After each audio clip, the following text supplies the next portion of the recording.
Hi, welcome back, guys. This is your friend. Caller, what if with another fiction? What if Deku and Mina unlikely detention? Now, before starting, please give this video a like and subscribe to the channel if you want more videos like this. Now, let's get into the fanfic. Izuku already felt himself wincing, as if he were the one about to be hit instead of Mina. Some part of him quietly pondered if there was any way he could get to her before the predator who'd set his eyes on her. He could practically feel his heart beating in frantic fear, as it sometimes did in the heat of battle. Every fiber of his body was screaming for him to act as he usually did. Someone needed saving, and he was training to be a hero, wasn't he? Biting his lip, Izuku racked his brain around possible courses of action. Time was running out. Ironically, pressure always seemed to help him think. Well, he was thinking, probably harder than he should have. Of the numerous ideas spinning around in his head, he grasped a hold of one above the others. With that decision came a clarity that blew away the storm that had been rapidly consuming his mind. His right thumb touched upon the tip of his right ring finger and concentrated. Precise control was critical. If he overshot this, then the results weren't going to be pretty. He didn't need a bullet, just a breeze. There was no time like the present to learn if he was capable of such a thing. Tuash. Everyone was caught off guard, but none more so than Mina, who was the target.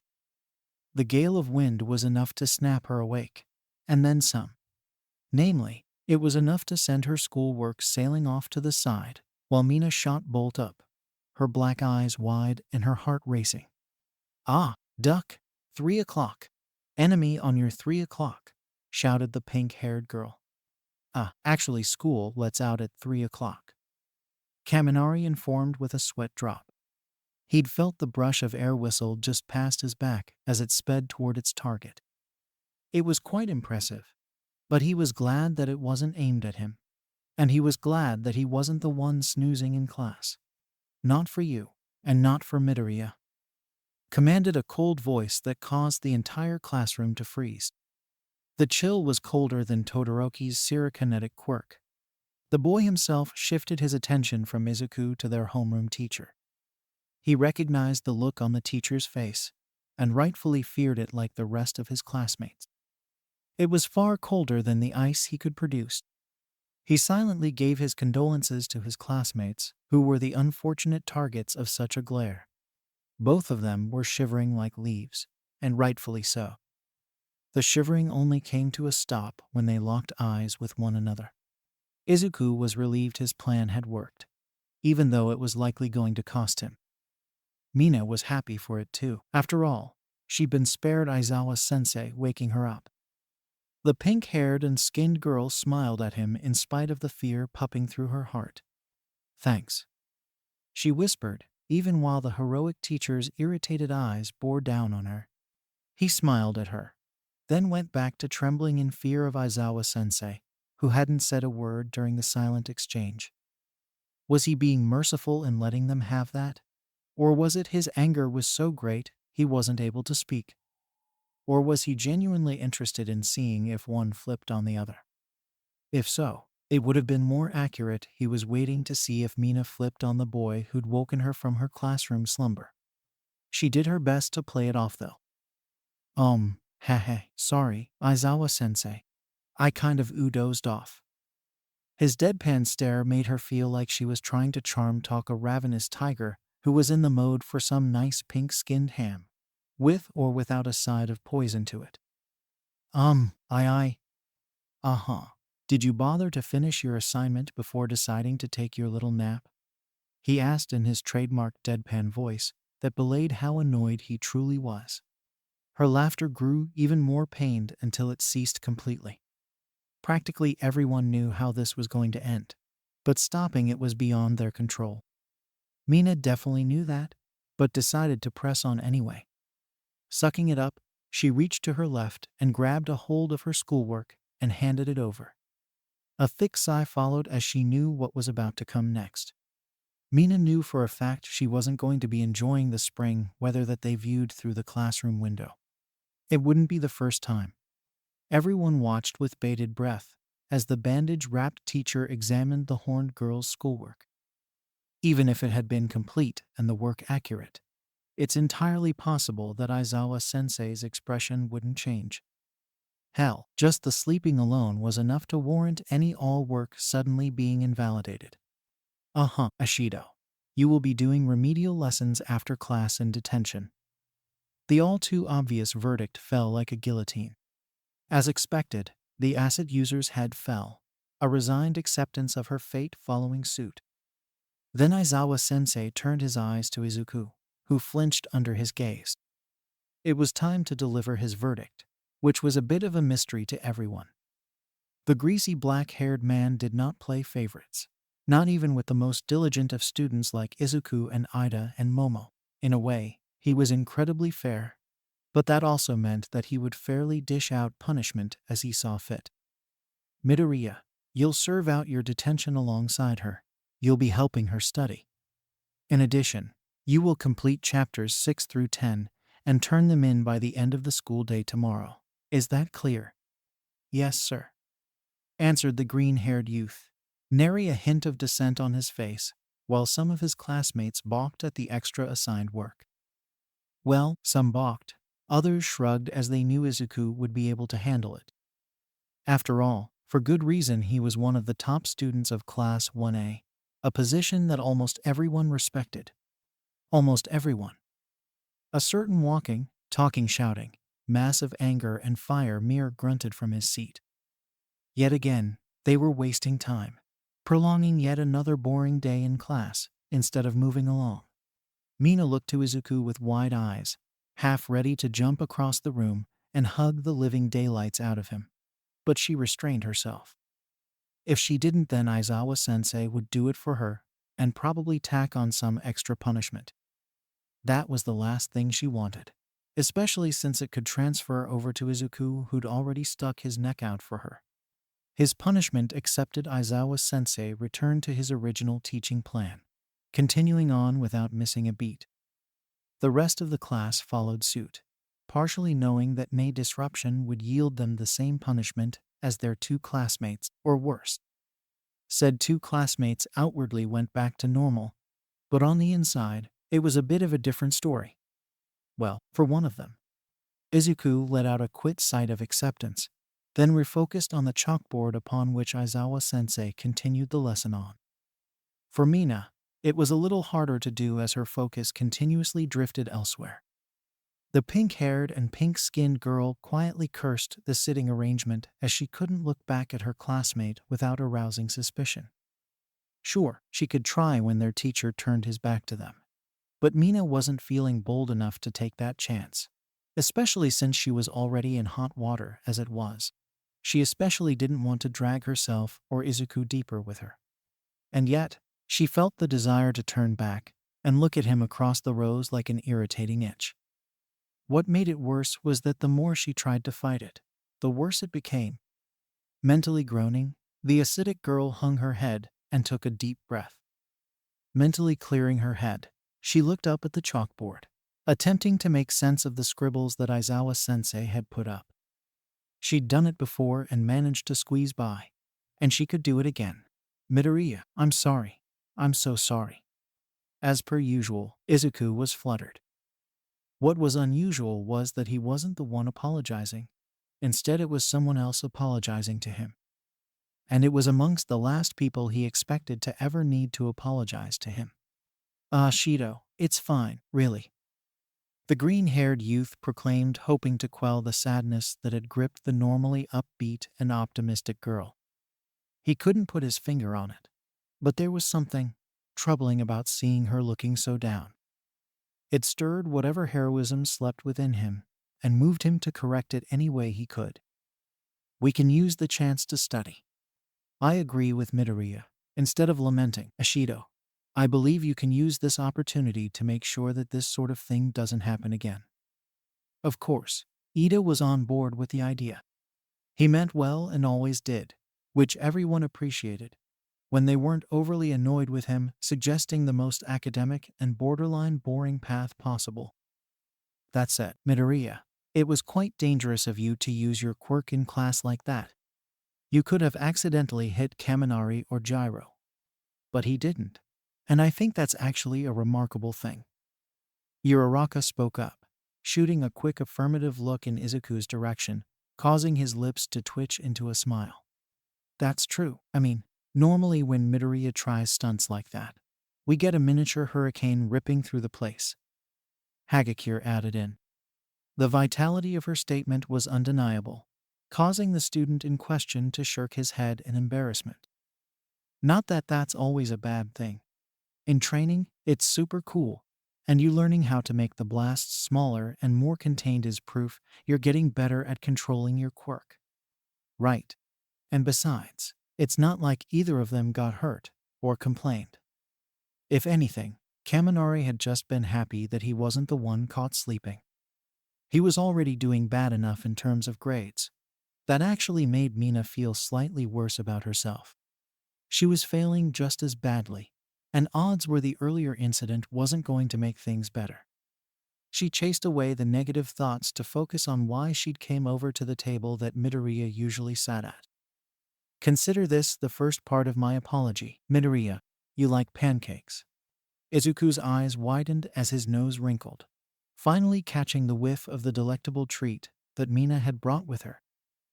Uraraka, Ida, and Hagakure all joined him in focusing their attention on the plate of freshly baked pumpkin pancakes that their pink-haired classmate had come to deliver. Primarily for him, but Mina had been thoughtful and nabbed a few more, enough for his other friends and even Hagakure who'd chosen to sit with them that day. Ashido, thank you. You didn't have to do this though. Like I said, I really owe you. She softly cut off with a jubilant laugh. You took the fall to wake me up, and now we've both got detention. All that's on me, so I'm going to make up for it starting now. With that declaration, she pulled a seat, ironically right beside Izuku, sandwiching him between her and Uraraka. He stared at the former, his mouth hanging open in shock, while she pushed the plate of pastries in front of him. Again, he took a whiff of them and felt his stomach rumble, even though he'd already taken a few bites out of his lunch. Where was the harm in eating a little something more, namely dessert? Even he and his mom had indulged themselves a little from time to time before skipping to the main course. A quick look around, and he saw that all the attention was on him, which only furthered the racing rhythm of his heart. It reached its peak when he saw Mina grinning at him. Izuku was sure his heartbeat was a grenade in his chest seconds away from going off.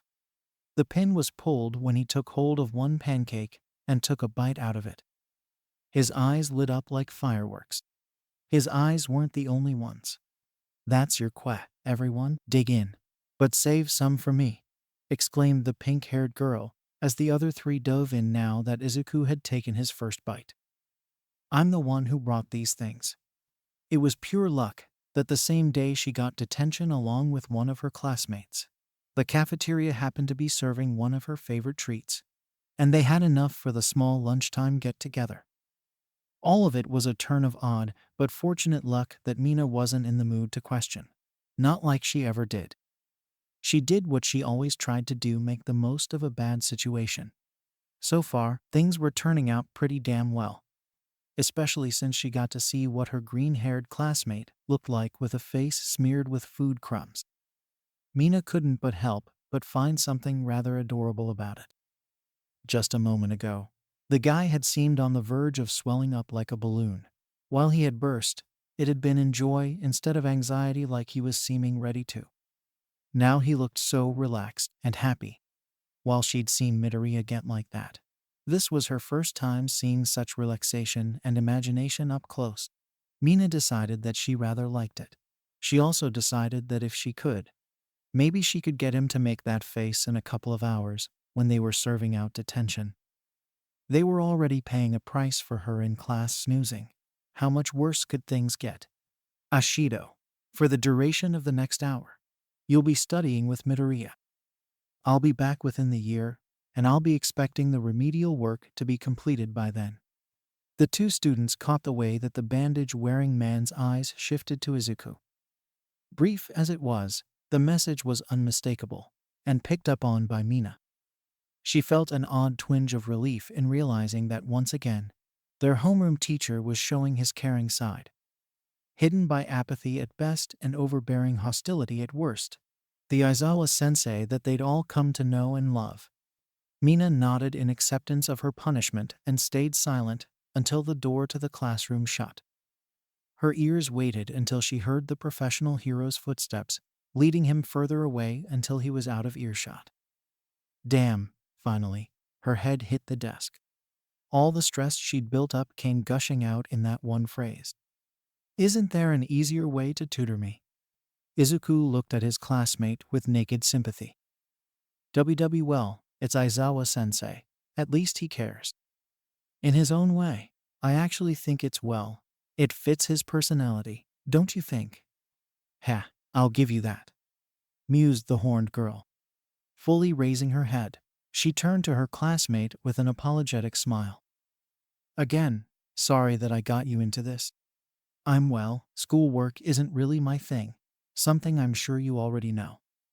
To be honest, Midoriya, I actually wish that I was a little more like you. Strong in body and in mind. Upon registering her words, the taller boy looked flustered, his mouth somewhat hanging open. Ashido, you consider me strong in body and mind? Of course, I do. I mean, seriously, you're one of the best students in our entire class. If there were a top 3 of Class 1A, you'd be it. There's you, Ida, and Yaoyorozu. You 3 are the smartest, and amongst the most skilled in our whole class. Of all 3 of them, though, I'd say, maybe you're the bravest. Saying the words felt oddly uplifting for her, almost like she'd been carrying them in. You're a gutsy guy, Midoriya, and you showed that by trying to save my dumb butt. I was just doing my best to help out a classmate. And would you consider me a friend, Ashido? His voice was ringed with nervousness, which showed on his face.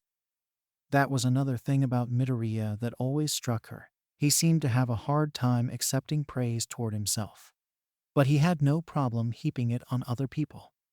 Well, maybe it's time I changed that, thought the horned girl as she turned about in her seat to face him. Midoriya, I consider practically everyone in our class my friends, including you. I'll admit, I'm closer to some like Kirishima more so than others. But that doesn't mean I don't value anyone else any less. Even Minta. Leaning in, the girl continued to snicker. Don't tell him I said that though. I don't want him thinking he's got a chance with me or something. With a laugh, he nodded, affirming his promise. So, yeah, I consider you a friend. And I think you're pretty awesome. Hell, I'd say that you're downright heroic. Probably one of the most heroic members of the whole class. Her words had been pure and honest, yet they'd left Izuku looking like he'd been struck by lightning. The tick of the clock on the wall and rustle of the leaves outside were the only sounds in the empty classroom. Said classroom was no doubt meant to serve as a private place for the 2 of them. Like Izuku had said, Eraserhead was showing his ability to teach and care for his students. In his own bizarre, and at times harsh way. The fact that he'd phrased it as such was another testament to what she believed was her classmates' ability to see the good in everyone and cherish it. Hey, Midoriya? I didn't break your brain, did I? Inquired the acid user, waving her hand in front of the still dazed boy. You, as sorry about spacing out like that, Ashido. I guess I just. His hands came together and his head was bowed. Mina didn't like that and again surprised the wielder of One for All. By some miracle, Izuku didn't completely jump out of his seat when he felt Mina's hand on his cheek, gently pushing him to look upward. What he found was a bright and warm smile that had butterflies hatching and fluttering about in his stomach. I guess I'm still kind of getting used to being praised like that, he proclaimed without a stutter, the words just flowing out of him like a river. What? Really? Midoriya, you're one of the nicest, smartest, and strongest guys I've ever met. You're awesome. How can anyone not see that? Mina's eyebrows rose as if a thought occurred to her. Turning to her left, her eyes focused on a now empty seat, but she could visualize the occupant. He would have been there sneering at not her, but the boy beside her. A slight pout coloring her face, she looked back to Izuku. Her right hand slid from his cheek to his shoulder, her left hand falling on the adjacent one. Screw whatever the hell Bakugo says about you. Ashido, he began with a pained look in his eyes. Look, I may not be as close to you as Uraraka or Ida or Tsuyu, but I pay attention. There's a reason why everyone counts you in the big three of Class 1A, because like I said, you're genuinely a heroic guy. Maybe even super heroic given that you were willing to disobey the teachers and go off and rescue Bakugo. Did he ever thank you for that anyway? You, Ida, Kirishima, Todoroki, and Yaoyorozu risked your lives to save him. He thanked us, affirmed the green-haired boy, a small smile on his face. He'd gone from being nervous to looking content in a heartbeat. This was another side of Izuku Midoriya that she'd seen, the side of him that looked so serene. Mina wondered how he could attain such a feeling, especially when discussing the guy who seemed to make it his mission to throw venom his way every time they saw each other. She was speechless as he looked at her, his eyes shimmering with a soft hardness that mesmerized her. What we did for Kachan, we did it because it was the right thing to do. What we knew was the right thing to do. We're all students of UA. We look out for each other. Mina retracted her hands, a look of amazement coloring her face. Yep, totally heroic. That's one makes you kind of cool, Midoriya. Her lips twitching into a smirk, she crossed her arms over her chest and leaned forward. Having said that, Midoriya, would you ever go that far to rescue anyone else? Like me? Or rescue you? Of course I would, Ashido. Yet again, the words so easily flowed out of his mouth before his mind could fully process the mood they'd fallen into. Even once he did, he felt happy, especially as Ashido's face broke out into a warm grin. I wouldn't be much of a hero if I didn't try to save someone in danger. Well, you tried to save me from my own stupidity, and here you are trying to do it again by helping me study. Winking at him, she reached forward and gently pumped her fist against his chest. Midori, you're a little dorky, but you're the cool kind of dorky, and you're an awesome guy. Don't ever let anyone tell you any different, and if they do, just let me know and I'll set them straight. From the spot where her fist was, Izuku felt pure warmth blooming like a flower. It didn't stop there as the flower's petals fanned out to the rest of his body. Secretly, he liked the feeling and wanted it to remain within him for as long as possible. But Izuku knew that they had work to do. Detention wasn't meant to be used as free time, though some students certainly did, either unknowing or uncaring of the cost that came with it. As much as a part of him wanted to do that, his common sense won out. If Aizawa-sensei came back, and they hadn't so much as started on their work, they'd have detention for the rest of the week, at best. Izuku wouldn't put it past him to threaten have them doing schoolwork during the school festival in little more than a week's time. There was little doubt he'd actually do it. The thought of that happening to him was bad enough.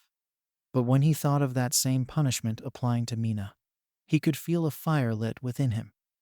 He didn't know it, but that fire burned when he looked up to his classmate. Ashido, he started. Everything you don't understand, tell me, and I'll do my best to help you understand. Her grin was practically ear to ear.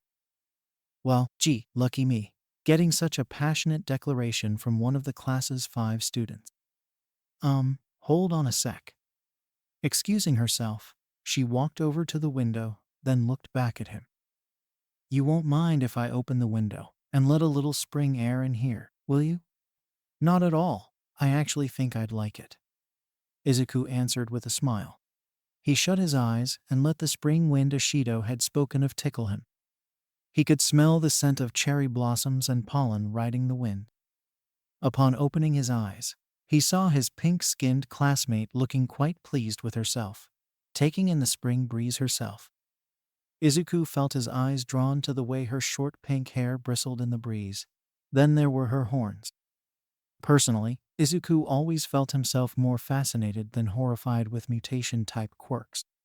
In the case of Ashido's, he felt it was definitely fascination. He failed to hide it. You think they're pretty cool, huh? Blinking, He realized she'd taken back her seat beside him and was grinning. She'd also deduced that he'd been staring at her horns. Something told Izuku that this wasn't a first for her. "If you want, you can touch them." "W what? Really?" he squeaked. "Yeah, you can touch them now. Or you can wait until after detention's over and we've finished studying," she offered. There was genuine curiosity in her eyes as she watched her classmate shift between embarrassment and awe at her proposal. Mina had a guess as to which of her two choices Midoriya would pick, and he would pick one or the other. As she'd observed, the green-haired boy tended to geek out over anything related to quirks and heroism. In her eyes, it was absolutely adorable. "I'll wait until after we're finished," he said with a bit of a blush on his cheeks. "And anyway, let's get started. Math is your worst subject, right?" Like a switch, all of her cheer evaporated. You have no idea. It wasn't that she hated schoolwork. It just wasn't for her. In contrast, schoolwork was apparently just the right thing for Izuku. Mina had discovered that about her green-eyed classmate within the first month of classes at UA. Unlike Ida and Yaoyorozu, he was less uptight about it, which was something Mina was grateful for. In her opinion, it made him a better tutor. Another thing about him was when it came to certain topics, he got incredibly excited, just like she tended to. Math, well, it wasn't exactly that kind of subject, but it was one that Midoriya knew extremely well. In retrospect, maybe it wasn't that surprising that he was so good at mathematics. Mina had seen how even when he took off like a rocket, there was a part of Izuku's brain that was always doing calculations: distance to the bad guy, distance to civilians, distance to safety areas to ferry civilians, how much force would be needed to take a villain down, and so forth. Personally, Mina wasn't the type of person to think about all of that, at least not in a numbers sense. She wasn't even the type of person who really thought out things in a step-by-step basis. Izuku told her that he wasn't that type of person either. "I really don't see myself as a master strategist. Long-term thinking like that isn't my forte. But when it comes to battlefield tactics, you're pretty smart. That's why when push comes to shove, we're all willing to follow you," interjected the acidic quirk user. With her trademark boldness, she reached over and poked the side of Midoriya's head. He expectedly blushed while Mina giggled. "You've got the strength and the brain. Midoriya, you're the complete package. Kind of makes me feel even happier that I got you all to myself for a little while. Granted, I did get you into this. Ashido, I told you, I don't regret what I did. I'd do it again," quietly affirmed the green-haired teenager. At the last part of his statement, Mina felt her stomach drop. Well, I'd hope that I never land in that kind of situation again. But let's be real, it'll probably happen. I can't help it, schoolwork just isn't my thing. Then, I don't know, just learn to tolerate it. Sure, it can be a bit boring, but it's all important," Izuku softly asserted. "Besides, you're going on like you're failing all of your classes, which I know isn't true." Well, you got a point there. Believe it or not.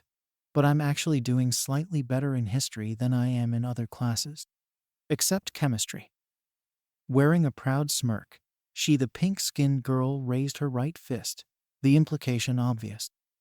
When it came to heroes in training like her, whatever subjection their quirk fell into tended to be the one the student had a slight edge in.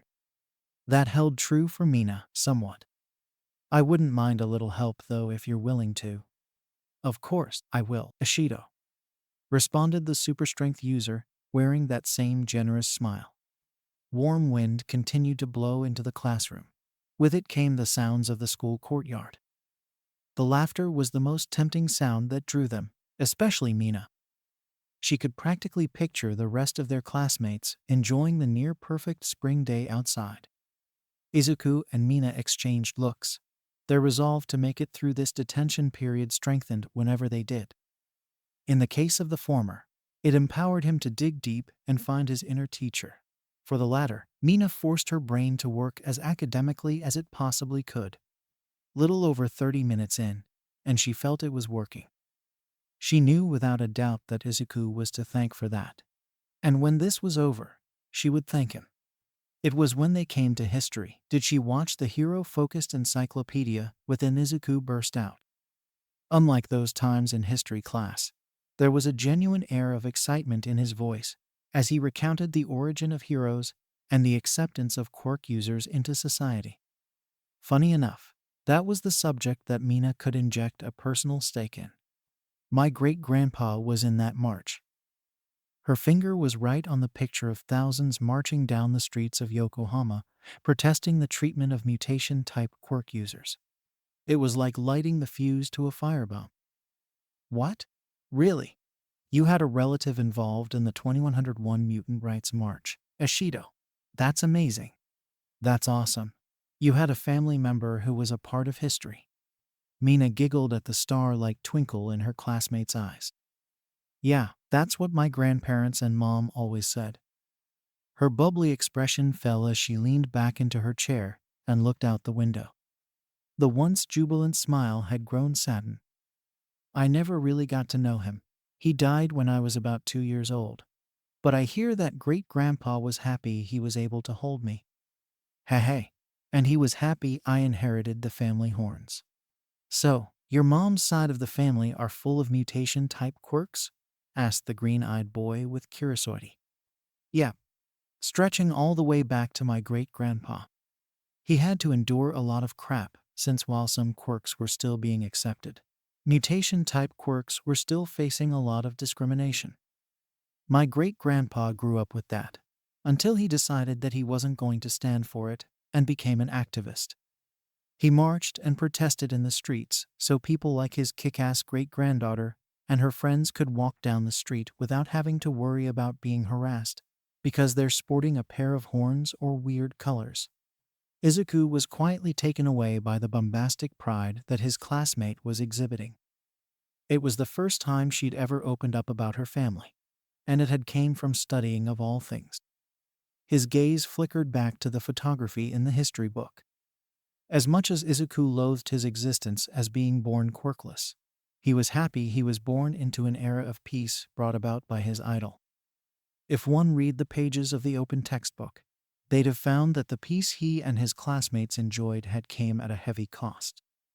Just like Ashido had said, her great-grandpa fought the good fight to give people like her a future where they were free to be who they wanted to be. He was a hero, just of a different sort than the kind most people normally thought of. Hey, Ashido, is your great-grandfather the reason you decided to become a hero? He plainly asked. A sheepish look overcame the pinkette. Hey, as much as I'd like to say yes-no, truth is, I hardly knew the guy. But I am thankful that he fought hard to make the world a better place. I guess you could say that I want to do that too, but in my own way. A way that particularly involves kicking bad guy butt. Looking at Midoriya, she could see her reasons were accepted, which brightened Mina's smile. All right, what about you, Midori? Do you have any relatives who have mutation-type quirks? No, practically everyone in my family has had. Well, there's really no quirk pattern to us. My dad could breathe fire and my mom has telekinesis, admitted the former quirkless teen. It had gotten easier, talking about his family and their quirks, without mentioning his own. I think your quirk is pretty awesome. It actually reminds me of All Might's. The word struck like lightning, Izuku's entire body tensing up as he desperately thought of a way to divert the conversation elsewhere. Pure coincidence. And luck on my part. Champ, maybe, but quirk users like you helped turn things around. Mina proclaimed with a smile that belayed the curiosity in her that had been piqued. Whoa, as soon as I brought up All Might and his quirk, he got super defensive. It's almost like there's something about it he doesn't want me to know. In her subconscious, Mina could see her curiosity. A giant horned pink-skinned alien predator on the prowl. It had found Midoriya and was salivating at the chance to sink its jaws into him. As much as Mina wanted for that to happen, she put a leash on the beast. Smiling, she reached over and took hold of Midoriya's left hand. Near immediately, she felt the scars on it, the rough texture that characterized him as a person who'd gone through hell and high water, but was still going. Regardless of what they look like, us quirk users still had an uphill battle to get people to accept us. People were just as scared as someone who could shoot lightning from their fingers, as they were of someone with tiger stripes and claws. It took a lot for people to accept all that. People like you helped make that happen. Izuku readied a response, but that response was silenced by the feel of Ishido's hand gripping his. She felt so warm, just like the spring breeze blowing in from the outside. Sheer impulse caused him to squeeze her hand back. Ishido, he felt a familiar nervousness creeping up on him as a small bud of confidence bloomed into an emerald-petaled flower. Thanks for the compliments. They really mean a lot to me. I'm glad you're finally starting to accept them. She giggled. Seriously, Midori, you're a great guy, and I'm sure one day you're going to be a great hero. You're on the path already, and you're sitting here helping me. Maybe she had a point. In a lot of ways, Izuku realized he was still getting used to being praised, having his efforts not just acknowledged, but even treated with gratitude. Not that such things were entirely why he ever dreamed of becoming a hero, but they were nice to have. They were also nice to hear after the painful sense of failure that still lingered within him from the battle against Overhaul and Eri's rescue. It hadn't been without cost. Nothing worth doing was ever free of costs. All right, after a pep talk like that, I think it's time we got back to studying, huh? He proclaimed, flipping the page on the history book. We've still got 2 more subjects to get through after this. Hey, now that you helped me make it through mathematics, I feel like I can take on anything. Let's go, responded the acid-tossing future heroine. The noise in the empty classroom gradually died down, though it never entirely faded. Izuku's voice was a constant with Mina's chirping in. She was unafraid to ask questions, and he always did his best to answer them. One wouldn't have been wrong to assume they'd taken up the roles of teacher and student. The 2 professional teachers watching their progress certainly thought so, albeit only one of them would have said it aloud. I'll admit, all things considered, maybe he could one day take your place here at UA, the disheveled-looking hero stated in his usual dry tone. It belayed the approval that had taken root within Eraserhead as he watched one of his best students tutor one of his more academically challenged. And so far, the tutoring had been progressing smoothly. It was progressing so smoothly, neither of them had noticed the 2 PR heroes standing right outside the doorway. Beside him, the former symbol of peace couldn't help but laugh. You know, I don't think you're wrong there. Young Midoriya would make for an ideal teacher, albeit I'm sure that might be into his later years, not his prime. If he keeps on pushing himself so hard, those years will come and go like a flash. As their homeroom teacher, it was his job to know the ins and outs of his students, their quirks, and their personalities. When Aizawa looked to Izuku Midoriya, he saw a young man so committed he was lively to break himself into pieces trying to save lives. It was admirable, but that kind of suicidal drive would likely cause him harm than good, specifically harm to himself. Sighing, he turned his back to the classroom. I'll give them an extra 5 minutes. Mighty generous of you, Aizawa. All Might chuckled. As poor as Ishido's grades are, she can still turn things around. Partnering her up with Midoriya seems to be the best way to do that. There was a beat as the stumble-faced hero looked back to his blonde coworker. That doesn't mean either of them will be getting special treatment, like a seating arrangement change-up. They'd probably suspect something, especially young Midoriya. If they want to spend some time together, they can do it on their own time, and hopefully Midoriya will be able to get Ishido to stay awake in class. The response of the 2 professional heroes couldn't have been any more different. Aizawa quietly groaned, remembering the number of times he'd caught the Pinkette slumbering through his lessons. As for All Might, well, he couldn't exactly condone sleeping in class. but he preferred a gentle nudge over the more extreme measures his coworker preferred. One thing they could both agree on was that from time to time, they got some rather amusing reactions from the acid user. "I'm going to get some coffee. Want some?"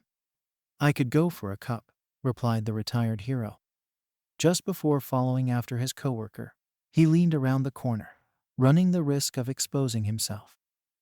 Luckily, the two still-in-training heroes were still too engrossed in their schoolwork to notice him. That was good. The last thing he needed was for his protege to see him watching him. It'd probably cause him to freeze up and throw off the harmony he'd found with young Ishido. He looked so genuinely happy that he couldn't bring himself to disrupt the detention-turned-tutoring session. All Might had a hunch that it wouldn't be the last tutoring session. He was hoping this would be the last detention that they shared together. "Oh, when it comes to this sort of stuff, I don't say this often, but I think I've got it," proclaimed the yellow-horned teenager with slight amazement in her voice. Before her lay an array of math-based schoolwork that had left her scratching her head to the point she was ready to impale her horns against the wall. The mathematical equations that had once left her stumped now seemed solvable. They had been solved, all thanks to the help of the boy beside her. Mina could practically picture the smile of approval on Ectoplasm's face when she turned in her math work tomorrow, and Cementos when she turned in her writing work, and 13 when she turned in her physics work. And she owed it all to the smiling green-haired classmate beside her. "Then it means that I've managed to successfully impart some academic wisdom onto you." Izuku laughed. Laughing alongside him, Mina responded, "You sure did. And you made this detention not only bearable, but fun." She reached over and lightly tapped him on the shoulder. I don't think I'd mind doing this again. This studying thing, not the detention part." There was a brief pause as she met his eyes. Sorry about dragging you into this." "Ishido, it's no problem. Like I said, I'd do it again. And I'd spend all afternoon with you if it meant helping you," he responded. "Would you be up?" Her eyes widened as the doorknob turned, then the door itself swung open. Both Mina and Izuku looked in unison to find their homeroom teacher walking and looking as casual and detached as he always did. "Aizawa-sensei," they shouted in unison. "Hopefully you two spent all this time doing more than just talking. Show me your work so far," he declared in his usual flat voice, albeit his gaze was somewhat softer as he looked between the two teenagers. For a moment or so, his eyes seemed to linger on Izuku. Looking back to Mina, he smiled, giving her his full support as she stood up and marched over to their teacher's desk. The ticking of a clock and the ruffling of paper filled the classroom. Izuku and Mina stood before the desk awaiting the judgment of their teacher. Not at all an unfamiliar feeling for any student of UA, especially Class 1A. Several times, the latter's eyes shifted to the former. Each time he gave her that reassuring smile that calmed her frantically racing heart. "You've both served out your time and completed your remedial work." Midoriya, same as usual. "Ishido, I want to see this kind of work repeated in the future, as will several others." Pure joy exploded across the faces of the two student heroes, especially Mina's. Any second, a hug was coming, and likely Izuku's way. "You're both free to go, and Ishido, no sleeping in class tomorrow." "Yes, sir." She waited until Aizawa-sensei was out the door before throwing her arms around her classmate and letting her excitement and relief totally consume her. "I did it. I really did it. And it's thanks to you, Midoriya. You're awesome." "Why, you're welcome, Ishido. And it was no problem." On sheer impulse, Izuku felt his arms moving to recuperate the hug. He wasn't even going to deny how good it felt. Her skin was soft and warm, not to mention up so close he got a whiff of her perfume. "Strawberry, she smells like ripe strawberries," he realized with an almost mesmerized voice. A hot blush was spreading across his cheeks and stayed there when Mina pulled away. I was happy to help. And if you ever need my help again, just ask, Ishido." You know, I think I may end up taking you up on that offer, she said, lightly tapping her foot against the floor. As you know, when it comes to schoolwork, I really suck. You, on the other hand, as your classmate and friend, I'll always be there. I mean, if I can't be there for a friend like you, how can innocent people be expected to rely on me? Yet again, spoken like a true hero. Seriously, how'd you become this dedicated? Questioned the horned girl with genuine amazement and curiosity written all over her face. Izuku's trademark nervousness crept back up upon him. Well, this is who I've always been for as long as I can remember. Hero worship. The drive to live up to the example heroes like All Might set. All of it has just been a part of me. It's made you a good person. Mina interrupted with her lips curled into a bright smile. Izuku felt like she was hugging him again, smothering him in the warmth that was her existence. Suddenly, she bowed, pointing her horns directly at him, causing him to jump. Well, you kept up your end. Here, give him a feel. Remembering their earlier discussion, Izuku felt his familiar curiosity creeping into him. Sucking in a breath, he reached forward and felt the bone-based horns with his fingertips. Whoa, they're actually made out of keratin just like real animal horns.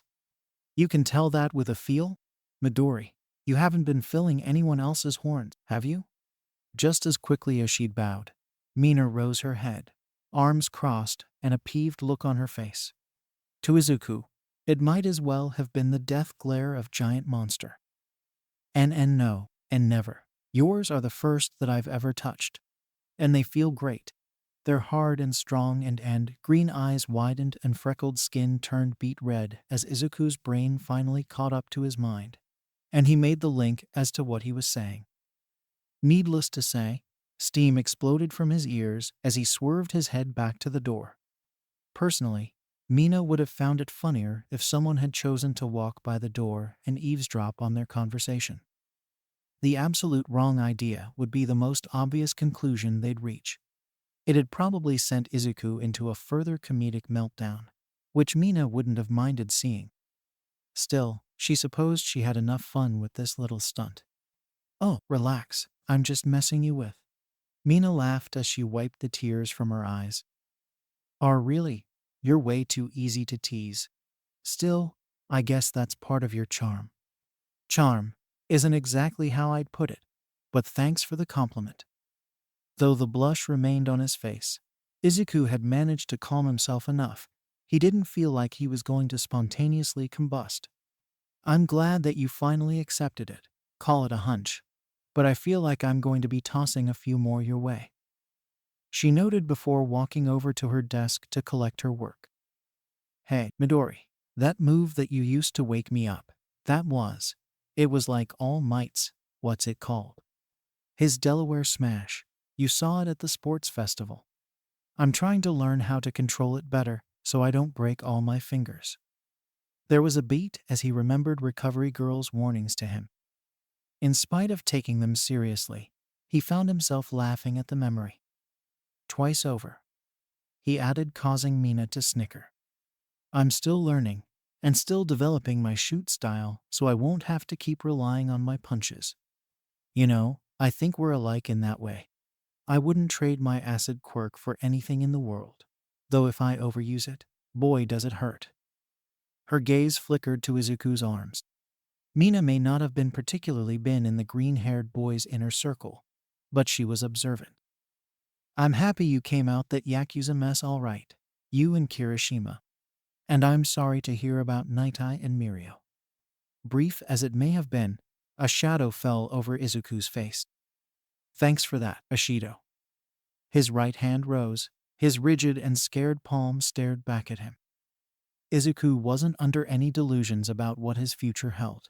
He was fully prepared to accept the possibility that he may end up losing one of his arms at best. But if it was the dream he'd been given the chance to follow, if it was carrying on for those who'd died, he'd consider it worth it. For Sir Nightai, Mirio, and Eri, for them and so many more, I'm going to keep on mastering my quirk. I know I've still got a long, long way to go. but I'm looking forward to heading down that path." No sooner had he finished speaking did he feel Mina's hand falling atop his, and did he see it? For the second time, he was taken back by how soft and gentle her hand felt in comparison to his own. Looking up at her, the green-haired boy was greeted with a pair of black and yellow eyes that shimmered with good-hearted affection. "Would you be up for some help in doing that? You helped me with my schoolwork. I think I can do the same with my area of expertise." He smiled while squeezing her hand. "I'd appreciate that, Ishido." "Then it's settled. Let's get going," shouted the excitable girl. With their hands locked, she headed toward the door, her heart pounding with excitement at the thought of finally being able to indulge in physical exercise. Even better, it'd be with someone as strong as Midoriya. She could hardly. Ishido, wait, my schoolwork," shouted the super strength user, just barely managing to avoid tripping over his feet. He was still enjoying the feel of his classmate's hand clapped around his, and was silently saddened when she let it go and looked at him with an apologetic smile. Hey, sorry about that. Guess I got a little too excited there." She spoke as they walked back into the classroom. As she helped him collect his schoolwork, Izuku realized something he tended to think at high speeds, then act accordingly, at least out in the field. Off the field, he took things at his own pace. Mina moved fast on and off the field, something that he took some getting used to, and he liked her for it, admired her even. She was a little pink ball of energy, one that he was looking forward to spending the rest of the afternoon with. Was there ever a time when academics, I don't know, just didn't come naturally to you? "Plenty of times, Ishido," he replied in an earnest voice. The girl's eyebrows rose. Izuku laughed. "Contrary to what you think, even I struggle with schoolwork. In fact, I kind of get off on the struggle from time to time." His confession triggered a short rush of memories that brought a smile to his face. You know how something leaves you stumped at first, but after getting depressed, you get this urge to overcome it. That's how it is for me when it comes to schoolwork and quirk practice. Totally. I get that urge, and I sure as hell know how good it feels when you finally succeed." Mina answered back, her own mind flashing with memories before she delayed it a little. "That said, I can't see myself going into doing schoolwork with that kind of drive. Or at least that's how I used to feel until a couple of minutes ago." She lightly tapped him on the shoulder. "Midori, have you ever thought about aiming for the #1 spot? Overtaking Bakugo, Ida, and Yaoyorozu and being the big egghead in the class? I'm sure you'd have a shot at it." A thoughtful expression overcame Izuku's face as he gave the idea some thought.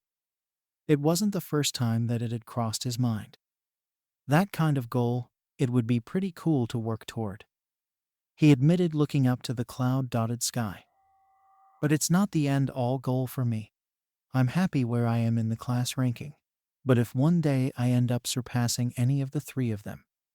"Like Bakugo," she interjected. "You could definitely surpass him."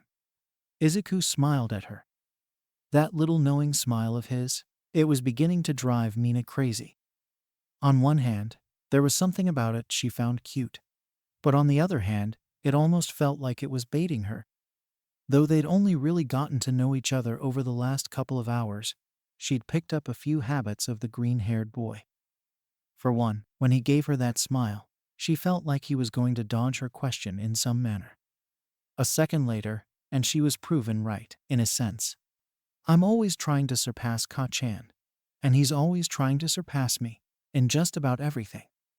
That's our relationship, and I'm kind of hoping that never goes away, even if I would like it if we could sit down and talk without, well, you know, him blowing up into a torrent of profanity.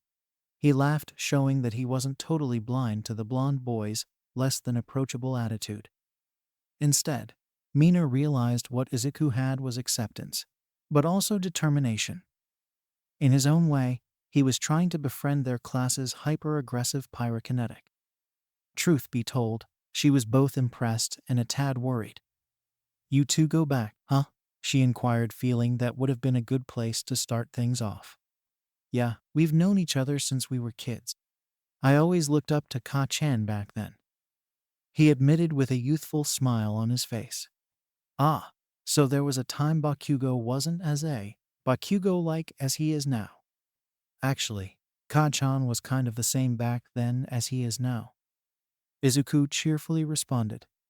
For the first time, the pink-haired girl stopped and seemingly did a double take. In her mind, an image of Bakugo appeared. That image was then downsized. It was surprisingly easy to picture him younger and still having the same explosive attitude, albeit probably with a little less swearing. Truth be told, the image was actually a little funny to think about. As she contemplated, she turned to face her classmate and tried to do the same to him. A cheesy grin came to mind as she pictured a younger Izuku Midoriya, complete with his all-might obsession and all. Now that was an image that brought a grin to her face along with some giggles. Ashido, called the teenage version of the cute little boy she was picturing in her head.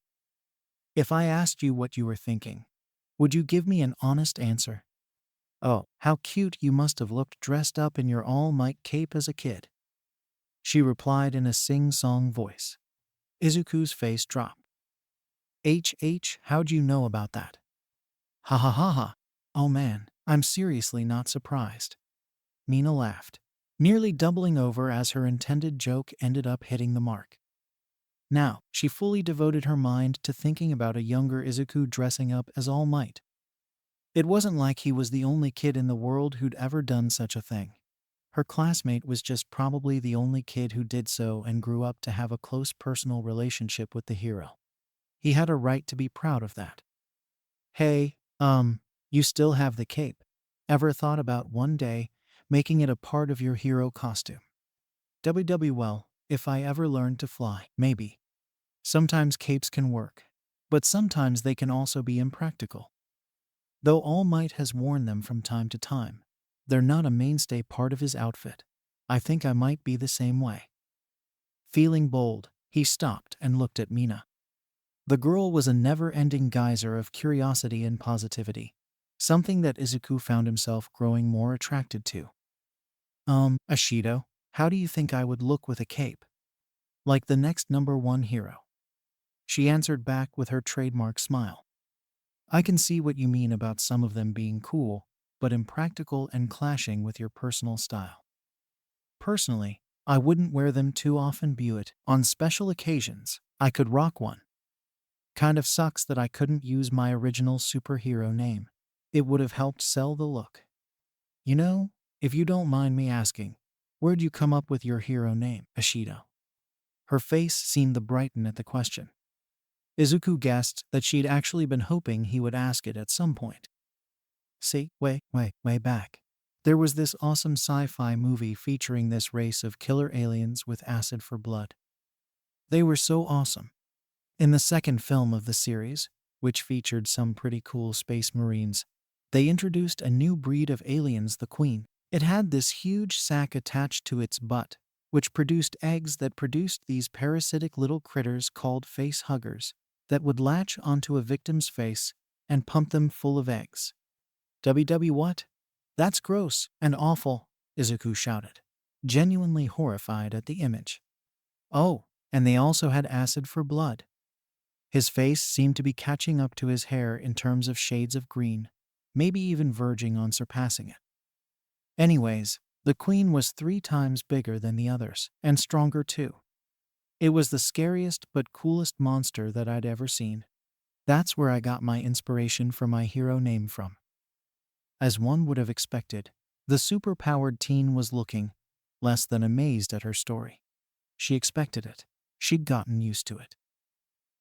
Sorry if it kind of killed the mood, Midori. It's fine. I mean, I asked after all. And I'm happy that now I know. He replied with a smile, one that wasn't in any way fake or forced. Mina found some relief in that. Truth is, I actually think it's kind of cool how you're taking inspiration from something so scary and trying to turn it into a positive. Well, I guess that's one way to look at it. What about you, Midori? Where'd you come up with your superhero name? Rather than answer her, he looked ahead. Mina followed his gaze and her eyes widened as she realized they were at their destination, Gym Gamma. Through the thick walls, they could hear the sounds of their fellow classmates hard at work. Neither of them were surprised that the gym was seeing some activity, with the culture festival little more than a week away. Izuku looked between the white stone building and his pink-haired companion. The last time they'd gone into the gym together had been with the rest of their class to face off against the UA's Big Three. Needless to say, it was an experience that none of them would ever forget. A ping of sorrow sounded within the green and black-haired boy as he thought back to that chaotic, yet idyllic time that he almost wished he could go back to. But he couldn't, and he wasn't going to waste time lamenting over a tragedy he couldn't change. Instead, he was going to work to make sure another one like it didn't happen. "Ashido," he began. "I'll tell you after we finish training. That'll be my treat to you." Mina's eyes lit up. "Deal, let's go then." She grabbed his hand and dragged him along, just as she'd done before when they left the classroom. Thankfully, this time he had all of his things with him, even if his school bag did flap as Mina pulled him toward the door.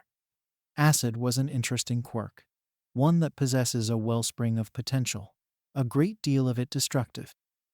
From their time in class together, Izuku had observed that Mina knew how to get the most out of her quirk, and she was still learning. One thing that was incredibly obvious was that she'd gotten control of it. Great control that Izuku couldn't help but admire. His nose wrinkled with every splash against the concrete targets that lay before them. Her speed was nothing short of remarkable, as was her aim. Wherever a target went up, a ball of sizzling acid was lobbed and impacted, causing it to melt. The acidic girl couldn't stop grinning as she hit one target after another with her acidic balls. She called to the hero in charge of the cement-laced gym for a bigger challenge. Cementos happily obliged. The firing range in front of the two young heroes became a geyser of targets, constantly rising and falling. It was certainly more of a challenge than the stationary stone monoliths that the acidic girl had previously been firing at before. "Watch this, Midori." Both her palms came together, the fingertips facing the targets. Izuku's ears rung as he heard the sizzling formation of acid between his classmates' fingertips. This wasn't going to be like his previous shots. This was going to be bigger. A second later, and he was proven right as she opened her palms and outshot several dozen acid balls. His eyes immediately moved from ball to count as many as he could. He ended up with close to 20, each one powerful enough to leave a fist-sized hole in a steel door. They were certainly strong enough to eat through the hardened cement. In seconds, the shifting cement pillars ceased, giving the teenagers a chance to absorb the results of the attack. "Acid shot, direct from the growing arsenal of Pinky," proudly proclaimed the aforenamed girl. "So, what do you think, Midori?" "That was incredible, Ashido. You've finally developed an area of effect type of attack. And it's highly effective too." Without a hint of warrior, the green-clad young hero ran over to the array of cement pillars, several now smoking as residual acid continued to eat away at them. His eyes held that same familiar analytical light as they moved from pillar to pillar. Of the 30 targets, you managed to hit almost all of them, albeit some were glancing blows more so than direct hits. Still, that's pretty good since your acid would sting and paralyze targets with pain long enough for you or some else to take them down. That's the idea. Plus, if a villain comes at me with a big sweeping attack, this'll make the perfect counter." "Yeah, it will," he responded, still examining the acid burns. In a bold move, he caressed the burnt edges. Luckily, he had his gloves on, though they too sizzled from the residual acid. That seemed to be another thing that he examined. Though he was quietly aware of Mina watching him, he put more focus on examining each of the burns. "You managed to keep the power in most of them, if not all of them. Would you be able to do this again?" Her face bent in concentration. "Probably, and maybe a third time. After that is when I think I'll start to lose power." and my skin will start to hurt. I'm still working on that part. Catching her stray glance, Izuku responded. Yeah, I can sympathize with that, your quirk putting a strain on your body and having to work past that. Out of the corner of his eye, he saw Mina's yellow and black eyes drift to his arms, now covered by his hero costume. Ashido, how fast would you say your acid shots usually go? How fast? I can't give you a number, but maybe almost as fast as a bullet. I mean, my average shots depend on my throwing strength, and I'm pretty good at pitching. She answered. Midori, do you think there's a way I can improve? A serpent of nervousness began to coil within Izuku as he met his classmate's eyes. She was genuine in her statement. Any advice he gave she would take. At his instance, he guided her over to one of the benches by the walls. Well, I'm still trying to get the hang of the Delaware Smash, but the idea is the same. A smaller, more condensed shot for medium and long-range attacks. Ashido, I think you can do better than me. The pink-colored girl blinked. Huh? Well, for starters, your control over your quirk is better than mine. But you can generate and control the acid you generate. In other words, you can condense it. Hoping some of her boldness had rubbed off on him, he reached forward and took Mina's hand.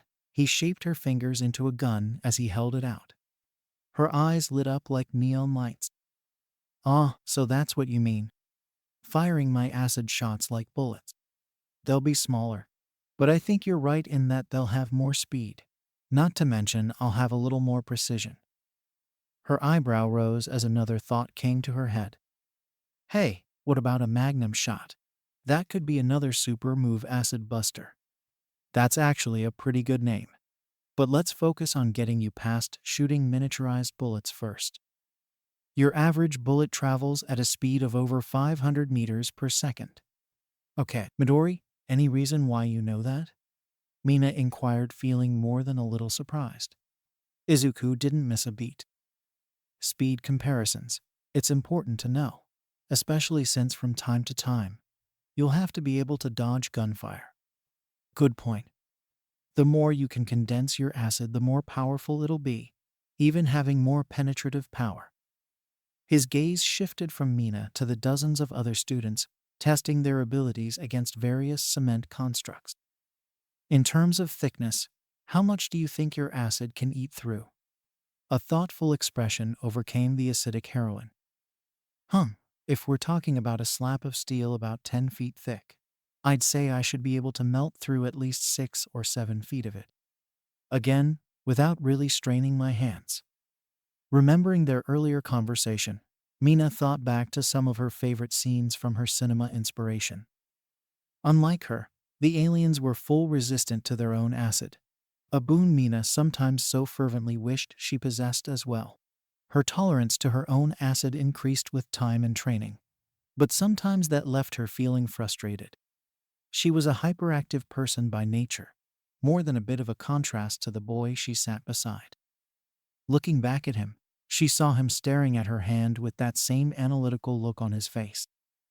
Mina could practically see the gears in his head turning, churning out an image of what she could become capable of.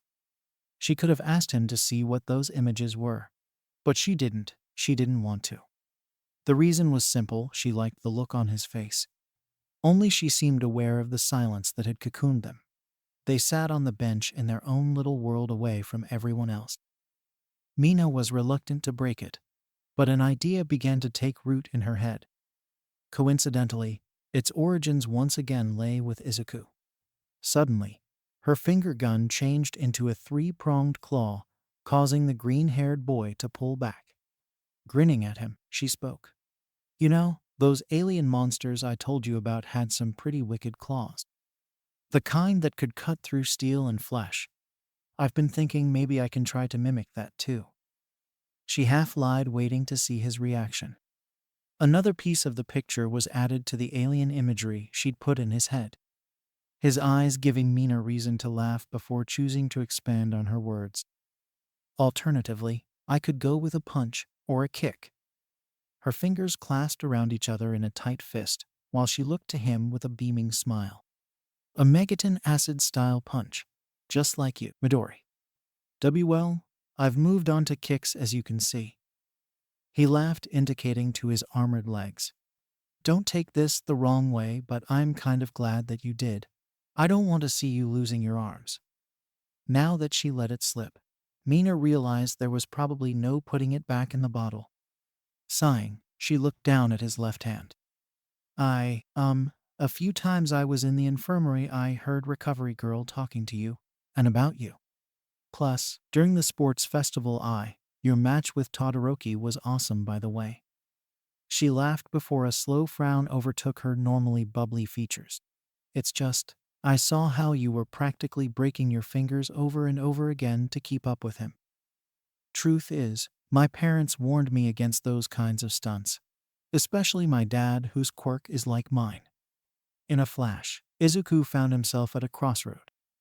A part of him wanted to jump on that last bit of information, the one about her father possessing a quirk similar to her acid quirk.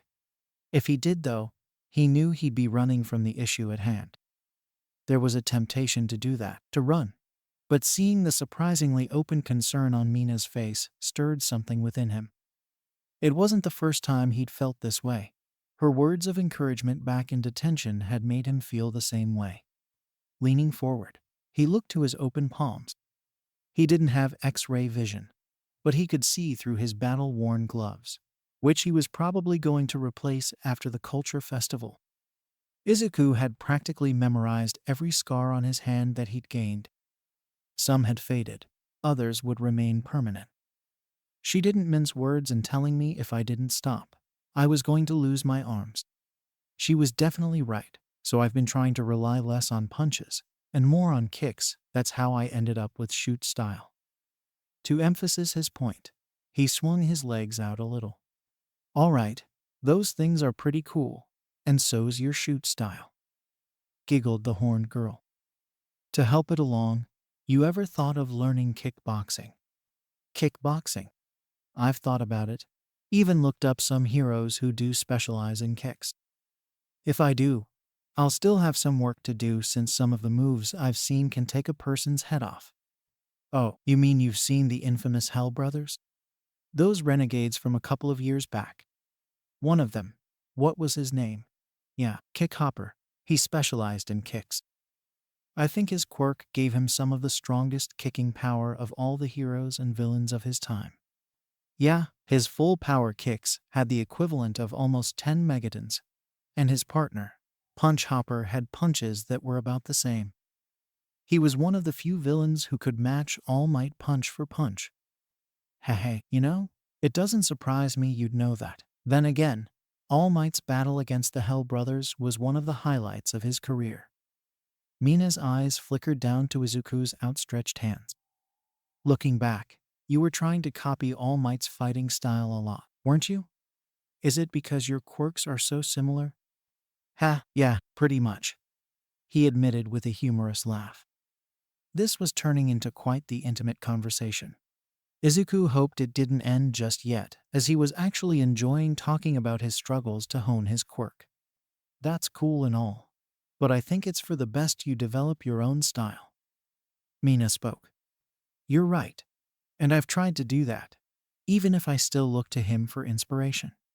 You sound like a kid who inherited his dad's quirk and is trying to use it in almost the exact same way he did.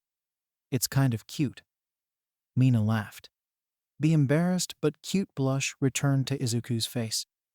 So, have you came up with any big show-stealer super moves for your shoot style? Still working on that though I've gotten used to kicks. Using punches and throws still kind of comes to me by sheer instinct. His mind immediately jumped to his final battle with Overhaul and how it ended with him essentially punching the crazed gangster into submission. Admittedly, it actually felt good since he could do so thanks to Eri's support, but that he knew that had likely been a one-time thing. For now, at least. As he gained better control of One for All, such feats might become commonplace with him. I guess I could work on my footwork after the culture festival. Suddenly, Mina's eyes cackled with a mischievous light that bedazzled and worried the dark-haired boy. So, you want to improve your footwork, huh? Midori, you should have told me that before. I'm sorry, I didn't know. But since you've made the offer, Ashido, would you mind helping me out? Why did he have a feeling he was getting himself wrapped up in something he was better left avoiding? Why was he not avoiding it? Why was he feeling an impulse to run further into whatever crazy situation that Mina was setting him up for? Izuku would have liked to know the answers to those questions, though he had a feeling they were going to come too little too late, as the deal had apparently been made between him and his pink-haired classmate. Well, sounds like we've got ourselves a date set up. Hey, Midori. She giggled, fully aware of the reaction that was to come. Mina wasn't disappointed. Date? Like a study date. Don't worry, laughed the horned girl, rising to her feet. A study date? Yeah, that's what it's going to be. Why did she sound so disappointed when she said that in her head? With a voice that sounded like it contained a hint of denial. Hey, come on. Let's go try out some of those ideas that you suggested. Acid Bullet, Acid Buster, Acid Ravager, and Acid Smash? He offered with a grin, rising to his feet. Minute by minute, Mina was beginning to enjoy hanging out with Izuku. The thought of turning his company into a regular thing became more appealing to her, and she had a feeling that the feeling was mutual. The smell of acid mixed with the smoke and carried on for several blocks. Mina had learned to take bizarre solace in the odor and the moments of calm that sometimes followed. It meant that the battle was over, if only for the moment. At the very least, it meant that she had a minute to catch her breath. She sorely needed that after the heavy workout she and her partner had just put themselves through. Speaking of which, as she leaned against a building wall, she turned her gaze toward Izuku. Like her, Izuku had worked up a sweat, causing his green and black-colored hair to stick to his face around the forehead. The sweat caused his emerald green eyes to sparkle, they glittering so much Mina felt herself captivated by them when they met one another's gaze. For the past hour or so, her heart had been pounding almost non-stop, only beginning to slow down as their bout of exercise came to an end. Ashido, he called out to her. How are your hands? They're starting to get sore, aren't they? She blinked in surprise. Had she been staring at him for so long, she'd forgotten the familiar throbbing in her arms. A flex of her fingers, and she realized she had. Yep, they're sore. She winced. What about you, Midori? How are your arms and legs? They're okay, but I think we should probably call it a day. He didn't even try to hide the fact that his concern was directed toward her. She didn't look too offended by it. Come on, I'll go with you to the infirmary. Thanks, a walk back should help alleviate some of the soreness. Ashido, how badly does overusing your quirk burn your hands? It varies, though the worst of it leaves me feeling like I'm trying to grab burning coal to the point I can't move my fingers. Hell, just doing that hurts. They left the dotted wreckage of the practice field behind them. Though they were leaving, the massive urban-styled training area was still abuzz with the activity, albeit that would gradually die down. It was getting closer to 7, the closing time for all the training areas. I pushed myself to that point 3 times before. My arms ended up hurting for like 4 days to the point I couldn't move them. The first time was in junior high, and it ended up costing me practically a week's worth of school. It totally sucked. I can imagine. He really could. Izuku could eerily recall the pain in his arms from overusing One for All, and had that agony left him unable to do much of anything. It took both his hands to do something as simple as hold a glass of water, and even that was difficult to do. Ashido, how did you end up pushing yourself that far? Did something happen? A wistful look overcame the girl's face as she looked up to the sky, now beginning to turn varying shades of orange and yellow thanks to the setting sun. Yeah, there was an attempted robbery at a bank a few blocks from where I lived. I was on my way back home with my mom and little brother. Things went sour and one of them blew up a building, causing the whole thing to collapse. There was dust everywhere with dozens of people trapped beneath the rubble.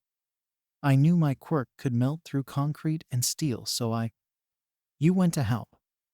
Izuku interrupted with a smile, one that made Mina's cheeks turn a shade darker for some reason. Ashido, that sounds like the kind of thing a hero would have done. Ha, that's what a lot of people said, though the paramedics did say that doing so came at a cost. That was the first time I'd ever produced that much acid, and it was a little more than what my hands could take. She'd cried as soon as the rush of the moment had passed. For the first time in Mina's life, her hands had simply hurt that much. Her mother and brother had cried too, the latter hugging her like she was going to disappear on him. In his defense, she had ran off without much of a word, only shouting that she'd be back. Which was true, as Mina had came back to her mother and brother. It was just they had to come to her first. Unfortunately, 6 people ended up dying. But other than that, there weren't any fatalities, some of which the heroes and rescue workers said I had to thank for that. Knowing that I'd been able to help save lives. It was an incredible feeling, wasn't it? Offered the green-haired boy with an encouraging smile. Definitely. Even though I ended up getting hurt, I was happy that I was able to help people. It was around that time I probably decided that I wanted to become a professional hero. A humorous laugh fell from her lips as she nervously looked to the side. And if I became a professional hero, I could do that kind of stuff without getting scolded. Izuku didn't mean to, but he found himself laughing. In seconds, Mina was laughing with him, not needing a word of explanation on his part. She'd paid close enough attention to know that he could sympathize with her story. He'd probably lived it a few times.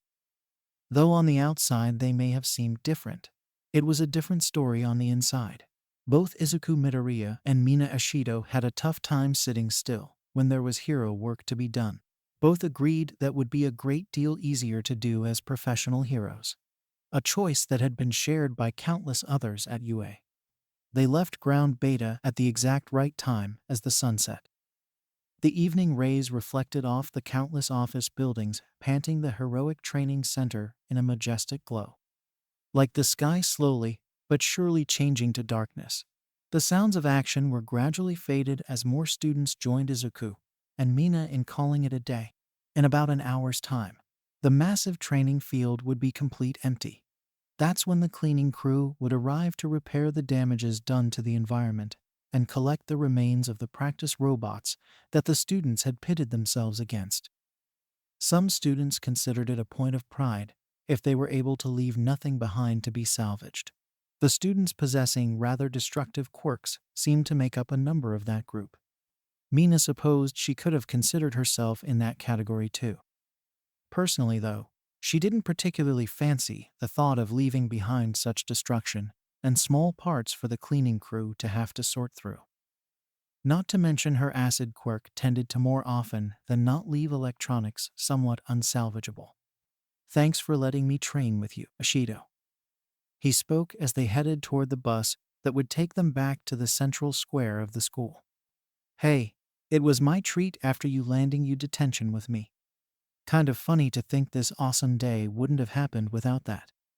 Speaking of which, sorry I wasn't able to help you with your Delaware smash after you helped me perfect my moves. She responded with a slight frown. Mina had always known when it came to firepower. Her classmate's quirk blew hers clear out of the water. Really, it was amazing how much power Izuku's possessed. It was practically super strength and speed and durability, all rolled up in one neat package. The archetypical superhero buttle save for maybe one trademark power. It's okay. I made a little progress, and besides, I think I know what I have to do. He answered back, looking back to his hands. At the very least, I'm not breaking my fingers with every attempt. The laugh Mina gave was short-lived, as she remembered the footage of his battle with Todoroki. Again, it had been nothing short of incredible, especially since while Izuku was fighting him, he was also trying to get him to accept the half-hot side of his quirk. Mina wasn't sure if she would have attempted such a thing in the middle of a fight, but Izuku had, and it had worked. But it hadn't been without its costs. Fighting Todoroki hadn't been without its costs. The images lingered in her mind as she and Izuku boarded the bus and sat beside each other, him closer to the window with her on the outer seat. Did you ever? Midori, have you ever regretted what you did against Todoroki? With your fingers, I mean? It was a topic she felt almost nervous to broach, but Mina couldn't help herself. Adding to her ever-brimming curiosity, Izuku always seemed pretty receptive to her questions, just as she was to his. The hidden intent of her words didn't go unnoticed by the green-clad student. No, though I'll admit that it hurt like hell. Personally, though, I think I did the right thing, even if it cost me a little too. Yet another humorous smile adorned his face as he thought back to the grilling that he'd gotten in the match's aftermath. He'd most certainly took Recovery Girl's words seriously and planned to follow them. But he couldn't deny the sheer exhilaration that ran through him had been incredible. Don't worry, if I can help it. I'm going to try to avoid ever pushing my fingers like that again. I'm happy to hear that, Mina chirped. As was becoming custom, she grabbed Izuku's right hand. Green eyes rose and a fiery blush rapidly consumed academic boy's face. Your fingers are way too good to be permanently mangled. I could use them to keep on helping me with my homework. So sounds like another reason for me to be careful. And hope that the design department eye is able to come through for me. He added that last part in a hushed whisper. Out of the corner of his eyes, he saw Mina raise an eyebrow at his words. But she didn't say anything about it. What she did do was lay her head on his shoulder.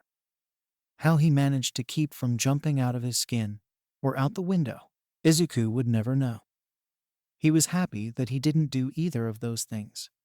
Yeah, you've got some reasons to be careful, so try to be, and stop being so hard on yourself, Midori. You're great as you are, and you're getting better, she whispered in a soothing voice. It caressed the freckle-faced boy's entire existence. Instead of racing like it normally did under such physical intimacy, it calmed considerably. Izuku was aware it was a short ride back to the main part of campus. He wished it could have been longer, so he could continue to enjoy this intimacy with Mina. His eyes looked to her reflection in the mirror to his left. Hey, Midori, my horns don't bother you, are they? Came her soft voice, sounding somewhat unsure. Smiling, he shook his head. The reflection couldn't hold a candle to the real thing. Nope, they're not a problem, Ashido. Why not ask her if you can call her by her name? Why not ask her to call you by yours? The question made his heart skip a beat. He realized that Mina hadn't asked him about the origin of his superhero name. It had seemingly slipped her mind. Izuku could have reminded her of that, but he chose not to. He didn't want to disturb this little moment that they were having. It surprised him how much he cherished it to the point he wanted to prolong it. And maybe he wanted to repeat it.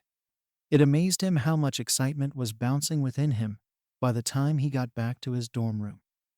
Whoa, he whispered as he seemingly staggered in, letting the door close shut behind him. His feet carried him to his bed while his mind remained in a daze, which didn't dissipate until he sat on his bed for several minutes. As with most great events in his life, the last 4 hours were on a constant repeat in his head. Amazingly, it fell onto the more mundane side since his life, nor anyone else's, had been in mortal danger. He'd instead been learning ways about how to keep that mortal danger at bay, and helping someone else do the same. Subconsciously, the green-haired boy smiled as he remembered the time he spent with Mina. The last near 4 hours with her been great, so great that a part of him could hardly believe they were real. He fell back against his bed. Izuku felt like he was floating across the ocean. For a certain reason, either the ocean water was pink or the sun was. Whenever he thought of pink, he not got this warm, fuzzy feeling in the pit of his stomach. A crush, he murmured in the trusted solitude of his room. I've got a crush on Ishido. Voicing the statement solidified it into a fact. After spending an afternoon with the pink-skinned girl, he'd become smitten with her. Oh man, I seriously can't believe this is happening. WW, what am I going to say to her tomorrow? How am I going to act? Izuku was an extremely self-aware person. He knew that he wasn't exactly going to win any points for charisma or charm. Such things simply weren't in him. Likewise, he knew there wasn't a romance bone in his body. Either that or there was, and he hadn't discovered it yet. Wait a minute. That would imply he planned on acting on these feelings. Oh man, this is so not I expected this day to go. And just a few days before the culture festival too. Bemoaned the young hero, scratching at his head in frustration. Yet another thing that surprised him was how the thought of suppressing them didn't even cross his mind. That's what was surprising to Izuku as he sat upright. There was one way for him to deal with all these raging emotions, the same way he always did. For as long as he could remember, his work desk had been something of a private sanctuary. Like Mina had said, he was a nerd, someone whose favorite place probably would have been in front of a desk taking notes. She hadn't been entirely wrong, and she thankfully hadn't called him out on it. She'd accepted it, and even complimented him on it. The memory of her smiling face and encouragement brought a smile to Izuku's face. That smile stayed on his face as he searched through his many notebooks for the one that he needed. It shouldn't have came as a surprise to anyone that Izuku kept notes, primarily on superheroes and quirks, of course. Some would have said that he already had that knowledge in his head, and they would have been right. The thing is, it never hurt to take notes, not to mention there may have came a time when someone else needed them. At the heart of it, though, was that writing, that everything he learned and felt was simply in Izuku's nature. For him at least, there was enjoyment to be found in it. As he and his classmates were all still heroes in training, they were all still developing their powers. That made it somewhat complicated when it came to jotting that information down. Space had to be made, sometimes lots of it, in case they took huge leaps. One such leap had been the case with Todoroki, whose abilities he recognized earlier on as only being half of what they could have been. He'd left a large amount of space in Todoroki's section to fill up what he hoped would be the dual-colored boy's eventual pyrokinetic abilities, and how he mixed them with his pyrokinetic powers. Did you ever, Midori, have you ever regretted what you did against Todoroki? With your fingers, I mean. He'd heard Mina's question before, especially in the weeks following the sports festival. Pausing to look at his right hand, he vividly remembered the humongous levels of pain he endured in order to keep pace with his classmate. Oh, it had most definitely hurt. But to him, helping open his friend's eyes had made it worth it. Including the scolding he got afterward. Izuku leaned back in his chair, remembering how, after the sports festival, he rarely attempted to use the Delaware smash afterward, except if he had to. Creating full cowl had helped. But he was still a ways away from being able to fire precision bullets like his idol and mentor could. Even during this afternoon of training with Mina, he'd failed to properly concentrate the air into precise shots, unlike her, who'd succeeded. Izuku's smile brightened as he began to fill in the allotted space for Mina's section. Her acid quirk had always been impressive him too, maybe just as much as her physical appearance. To learn she had such a history behind her love of it, and her heroic inspiration, made him feel happier. His eyes flickered to his laptop, a movie about aliens with acidic blood. I could have sworn I've heard something about it. Wasn't it on some top 10 or top 20 monster movie list from the 21st century? H thought to himself. I'll looking it up once I finish here. Maybe I'll be able to find something to help her. Acid was a versatile substance, but also a dangerous one. As Mina herself had told him, there were limits to how much of her own acid she could tolerate. He remembered how her own pink skin had begun to darken and even redden. While watching that happen, Izuku had felt a nagging voice in his head telling him to slow down and spot, albeit he knew if he voiced such a thing Mina might take it the wrong way. Besides, it wasn't like she was blind to the risks of her own quirk. Wouldn't that be the pot calling the kettle black? Mused the young successor, flexing right hand. The impulse to head out and continue practicing the Delaware smash and other finger-assorted moves gripped him, but Izuku beat it back. In doing so, his mind drifted to something else that Mina had said. So, have you came up with any big show-stealer super moves for your shoot style? Placing his pencil on the desk, he spun around and looked at his legs. Those moves used by the Toku heroes of the past, not Sentai heroes, the other kind riders, Kamen riders, and their moves were rider kicks. The sparks in his mind caught fire, driving his arms toward his laptop, his fingers pulling up the search pad in a matter of seconds. Somewhere in the back of his mind, he made a mental note to thank Mina for the inspiration. He could thank her tomorrow on during their date. Kraak. CC crap. Wait, date. It's not a date, it's a study date. Not a romantic date. Whenever he thought of tomorrow, he felt his heartbeat spike. And that loss of impulse control had just cost him one pencil. Luckily, he had plenty more. But it was the aftermath of the thought that left him feeling winded. I really need to focus on other things. I'm sure Mina's not thinking about me that way, at least. He couldn't bring himself to finish that statement to say, I hope not, because it actually hurt. Ironically, he just moved on to thinking even more about the pink-haired girl. Oh, what the hell, I might as well look it up. Besides, these monsters were pretty cool to her. How scary can they be? It was amazing how a general description yielded such immediate results, and how quickly he was able to pick out the one that he wanted. 5 minutes later, Aoyama, Takoyami, and Ida would nearly hit the ceiling, shocked to their core by the piercing scream of terror coming from Izuku's room. The latter of which would quite literally bust into the green-haired boy's room, believing his classmate and friend to be under attack. What they found was a trembling Izuku, having scooted himself all the way to his back wall, having broken his chair in the process. He wouldn't stop shaking for another minute. Izuku contemplated skipping dinner that night, and maybe breakfast in the morning. He wasn't sure he'd be able to hold anything down in his stomach without vomiting it back up. The boy also felt tempted to skip out on sleeping too, until he realized he'd probably suffer for it in the morning. Just to be safe though, Izuku slept with the lights on, and probably would for the next couple of days. Hey, Midori? You okay? I didn't, this isn't my fault, is it? Mina questioned, looking to him with concern in her yellow eyes. It was inevitable. He'd spent the entire morning looking half dead with shadows under his eyes. Practically everyone had asked him if he'd gotten any sleep last night. The answer was yes. Izuku had gotten some sleep, about 4 bumpy hours worth.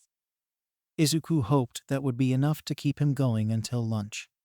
Doing his best, he smiled at her. I'm fine, Ishido. Last night was just a little rough on me, that's all.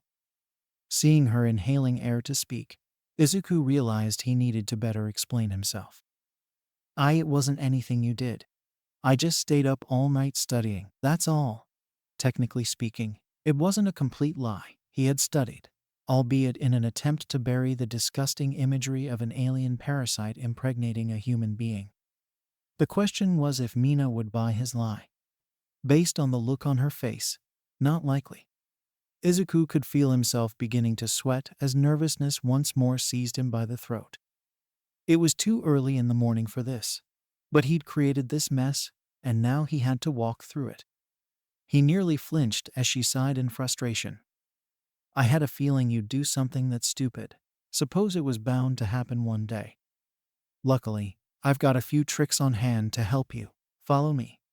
This time, he didn't jump when she grabbed her hand. He'd actually been expecting it.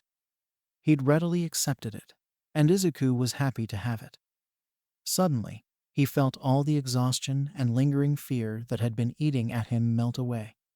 You know, this seems like a pretty great way to start the day, he thought as he allowed himself to be pulled along by the pink girl for the second day in a row.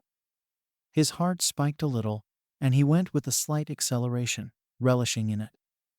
Izuku relished in the scent of shampoo that Mina had, carried by the morning wind.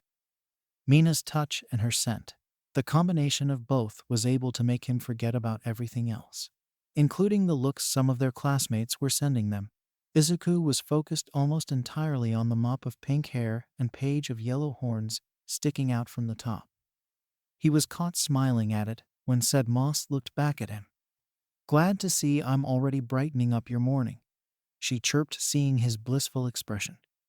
"You've helped me get the morning off to a good start." He casually replied back in spite of the blood beginning to rush to his cheeks. "Ashita, really? You don't have to do this for me." "HMMH, I think I actually do. And on top of that, I want to." Mina responded with a grin. "Yesterday, I was caught sleeping in class and you bailed me out. I'd be a crappy friend if I didn't keep you from making the same mistake." Buet, turning to face him, she shot him one of those cheeky but warm smiles that Izuku was growing more and more attached to. "If let's say you ever got yourself into that kind of mess, I'd be there to save you, just like you did for me." Izuku couldn't see how much he was smiling, but he felt if he smiled even more, he'd probably break his face, which he was fine with. He was just that darn happy, and he didn't even truly know why. Luckily for him, Mina didn't seem too disturbed by it and just kept dragging him along to the cafeteria. The smell of food immediately blasted his nose and made his stomach rumble in eager anticipation. He was quiet as Mina sat him down and told him to sit put while she went to order the food. Curiosity swelled within him as to what she had planned. The cafeteria was sparsely packed as students were filing in, joining the early risers. In due time, he'd been joined by the rest of their class, their friends. From time to time, he would have been amongst them, though after last night he found it a quite miracle he hadn't slept in. A yawn warned him that instead of that, he might be running the risk of falling asleep in class. Izuku shivered at the thought of that happening in Eraserhead's class, or All Might's class. Both would be bad enough, but Izuku shuddered at the thought of the former. It would also be downright embarrassing after yesterday. "Hey, Midori," Mina's voice sounded. Just her voice seemed to give him a small surge of energy. It certainly roused his stomach, since it was more focused on what food she brought back for him. Izuku's nose wrinkled as he opened his sense of smell and tried to identify what she was carrying. He immediately detected the scent of strawberries. Shokupan toast. Izuku honestly wasn't too surprised that such a simple meal was her kind of breakfast. The jam that she went with might have been the mystery factor. In this case, it was strawberry-flavored jam, and something else. "I know this is going to seem a little weird, but trust me, you'll love it. Or at least I hope you do. I've learned this kind of thing isn't for everyone," she declared, putting her tray down. In addition to the toast, there was a small stack of pancakes and some energy bars. Meeting his gaze, Mina grinned as she quickly unwrapped one of the energy bars and placed it in between two loaves. Right before him, she took a bite out of the utterly bizarre customized sandwich. Mina took glee in his wide-eyed expression as she chewed and swallowed, then offered him a bite. "Go on, give it a try." Izuku's first impulse was to accept. The logical side of his brain screamed that this probably wasn't a good idea, but he didn't listen. Flashing her a grateful smile, he took hold of the bizarre breakfast sandwich and bit down on it. Green eyes widened. Then came the second bite, then the third, and then the fourth. By the time Izuku realized he was 3/4 of the way through the sandwich, it was practically too late. "Ah, and there goes another one," proudly proclaimed the pink-adorned girl. "So, pretty good, right? Where is it on a scale of 5 to 10? "I'd give it an 8, he responded without missing a beat. His taste buds were singing, and he was determined to keep the song going. His response was enough for Mina, who handed him a second sandwich, seeing he was almost done with the first. Internally, she felt quite relief that the loads of toast and strawberry-flavored plus ultra-energy bars wouldn't be going to waste, or she'd have to eat them all herself. If she did, she doubted she'd be able to sit still for the entire morning. Even she had an excess limit to sugar and caffeine and all the other substances that had a person bouncing on their feet. Izuku was well into his third sandwich before he found it in himself to ask his pink-haired friend about her creation. Ashido, where'd you come up with this idea? Combining shokipan toast with ultra energy bars. My second year of junior high. A wistful expression overcame her face as she dove back 2 years in time. Both my parents were in a big hurry to get to work, so they didn't have time to make me and my brothers a big breakfast. So they cooked the bare minimum and told us to make the most. There were a few ultra energy bars lying around while I was eating some toast and decided to combine them. She chuckled while taking another bite of her customized sandwich. The first flavors I tried were blueberry jam and peanuts. It tasted weird as hell, but pretty damn good. It also gave me some energy that I needed to get through the day. I see, he responded. A familiar analytical look began to overtake his face. To the side, Mina found it cute since it was happening, while his lips were smeared in crumbs. The main ingredients for ultra energy bars are grown in labs for the express purpose of giving quirk users energy boosts. I once did a report on it back in middle school. What grade did you get? Inquired the horned girl. A sheepish look suddenly overtook him.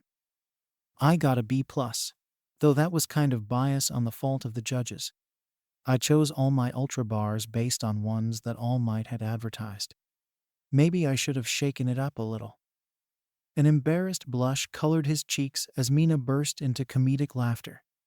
That, haha, is so like you, Izuku. Ashido, please, do not talk with your mouth full. It's inappropriate. Not to mention your food could fall out, called a familiar voice that caused both teens to turn their heads. In a way, Izuku was happy that their classmates had finally arrived. It saved him from bringing up the fact that Mina had just called him by his first name. He knew it hadn't been intentional, a slip of the tongue, almost literally. It wasn't like he was angry. Izuku was in fact the opposite. His heart fluttered a little when he recognized his first name instead of his last name leaving her lips. Only a handful of people called him by his first name, not even his mentor on a daily basis. From the looks of things, Mina herself had failed to notice it. And with the arrival of Ida and the others, it seemed to have completely slipped her mind. Hopefully. Maybe next time, she'll call me by my name again, and I can, maybe ask her if I could try calling her by her first name. That'll only be fair, right? Personally, Izuku liked eating and studying outside, at least when the weather afforded him the opportunity to. That mashed with his acidic classmate, who was his opposite in many aspects. Yet they'd managed to find common ground. Ah, it's not summer, but it's still surprisingly nice out, don't you think, Midori? Yeah, I'm happy we can enjoy this weather while we can. It'll be another couple of months before it comes around again. That is, unless you like eating outside in the winter. Izuku chirped. Done that before, not fun. But hey, I could do it. Answered back the pink-skinned girl. What about you? Have you ever done that? Eaten out in the cold? Laughter fell from his lips. Yeah, my mom and I and my dad. His quirk's great at keeping people warm. Huh, I wonder if I could do that. Just generate acid on my skin to keep myself warm. Leaning back into her seat, Mina crossed her arms and looked to the cloudy yet sunny sky doing its best to shine above them. It wasn't like summer up until a few weeks ago. There was a slight chill that came with the sunny rays. The latter had a slight edge over the former, but that would start to change over the next several weeks. That meant that they had to enjoy the time that they had. They weren't alone, as the outdoor seats were sparsely filled with other students who had the same idea as the. For the moment, it seemed the two had some privacy, something that Izuku was more than a little grateful for. Hey, Ashido, he called, catching her attention. Do you remember the talk about our hero names we had yesterday? She cocked her head to the side and thought. Oh yeah, we did have that talk. I told you about where my inspiration came. The realization dawned on her as evident in her widening eyes. All Izuku did was smile at her in a cute sheepish way. Mina couldn't help but laugh. So, hey, you, looked up the series, didn't you? He nodded, confirming her suspicions. Sorry about that, Midori. I guess I should have given you a warning or something. That would have helped. He responded with his own nervous laugh. Mina's died down as a nervous look of her own overcame her face. It was just like yesterday when she showed some cracks in her usual optimistic and bubbly persona. Look, I can take criticism about how weird I am. There was a beat as she looked to the side with a deep frown. Or how my inspiration sounds more like a villain's. Suddenly, the freckle-faced teen's face broke out into confusion. A villain's, he repeated. Mina met his eye, her frown morphing into an apologetic smile. I can kind of see how those things would be better inspiration for a villain than a hero. But Ashido, I think that just makes your decision all the more impressive. Her eyebrows rose. How so? You're taking something that most people would perceive as a negative and tried to turn it into a positive. That's something that I take is worthy of admiration. It was a good thing he wasn't eating anything at the moment. Otherwise, it would have made swallowing even harder. To take something scary and, well, naturally evil, and try to use that as inspiration for something like positive, like being a hero. I find that admirable. It does make me sad your original hero name was rejected. But I think your current one works just fine. The smile that he'd come to know, and even love, returned to Mina's face in full bloom. All right, enough about me. It's time we talked about you. What about your hero name, Midori? Where'd it come from? Did you grow up around a lot of trees? Did you like carving? It was a nickname, a childhood nickname that I had. He politely cut her off. A nickname? Hey, that sounds pretty cool. You took the gears in Mina's head as she remembered a certain detail about her friend's hero name. Deku. It was a name that Bakugo gave you, didn't it? Yeah, it was, admitted the green-haired and green-eyed boy. Looking back, I was pretty defenseless. It felt like he was wading into the ocean. If he went out any further, he'd be in open water. Izuku had to stop himself from revealing the source of his defenselessness. He could only hope that the truth wouldn't cross Mina's mind. He'd gotten lucky in that area before. Defenseless, you. Wait, so that means your quirk didn't show up until you were older, and he picked on you for it. Well, kind of, he admitted. Behind the sorrow, Izuku let out a sigh of relief. His secret was safe, and he didn't even really have to lie about it. Mina crossed her arms as she tried to figure out where the name Deku could have came up. Her eyes widened as she looked up at her classmate, remembering his first name, a name that she'd accidentally called him by at breakfast. That had felt good. Oh, defenseless and Izuku. Yeah, that sounds kind of like the thing he'd do. Mina was very aware that kids could be cruel, though some mellowed out as they got older, others seemingly got worse. She was very tempted to put her blonde-haired classmate in the latter category. But she didn't, and she had Izuku to thank for that. For whatever reason, he held out faith for his old friend. From time to time, she recalled how that faith seemed to be rewarded. Well, I guess that's a rivalry. Two guys aiming to be the number one hero after all might. So, you took a childhood nickname meant as an insult and you're trying to turn it into a positive. If you ask me, that's pretty awesome, Midori. Thanks, Ashido. Izuku smiled back. He was tempted to say, thank you, Mina, but stopped himself as doing that felt like crossing a bridge where there was no coming back from. That was frightening to him. Besides, we've only just started to get to know each over these last 2 days. Things are moving way too fast. He saw her open her mouth to speak, but the words never got the chance to leave her mouth. The hairs on the back of his neck stood up in a way he was all too familiar with. Ashido, move. Reaching across the table, he grabbed her hand and pulled her over the table. It was a move that came naturally to him. Luckily, Mina didn't seem to mind as she curled herself into his embrace. The table they were sitting at was blown apart by Izuku couldn't say he was surprised to see a big stone and clay composed wolf rampaging through campus. This was UA. Such things were all too common on a sunny, rainy, snowy, or just normal day. As panic rapidly consumed the outdoor food court, Izuku and Mina were more focused on each other than they were the mayhem around them. The latter was lying directly atop the former, staring down at his widened green eyes.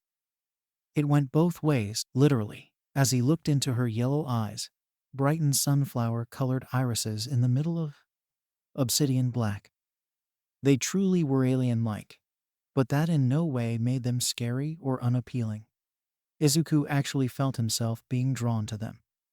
He was losing himself in them to the point he didn't even realize that the rampaging wolf was still on a rampage, until its howl practically made his ears bleed. His, and Mina's too. Shit. How can something made out of rock scream so loudly? Pulling herself off her classmate, she looked over to the creature that had disrupted their formerly peaceful lunch. It might have been her imagination, but the wolf seemed to be getting bigger, its earthen body growing darker and harder. Oh great, looks like someone's lost control of their construct again. Ashido, come on. Having watched the beast's expression grow wilder, Izuku knew an attack was coming. It was telegraphed by the bright red glow at the base of the creature's neck, something he quietly filled away to be useful later. Both teenagers jumped aside as the earthen bounce pounded on them, creating a small-sized crater. Go for the legs, shouted the green-haired boy, his body already channeling his quirk in preparation for his counterattack. A couple shots of acid snipe, coming right up. Her voice was cheery, which was exactly what Izuku was expecting. As she'd practiced yesterday, her finger bent into the form of a gun with acid collecting at the extended tip. 3 shots sounded, each one releasing a pressurized pop that momentarily shook the air. Each shot blew right through the earthen wolf, causing it to howl in agony.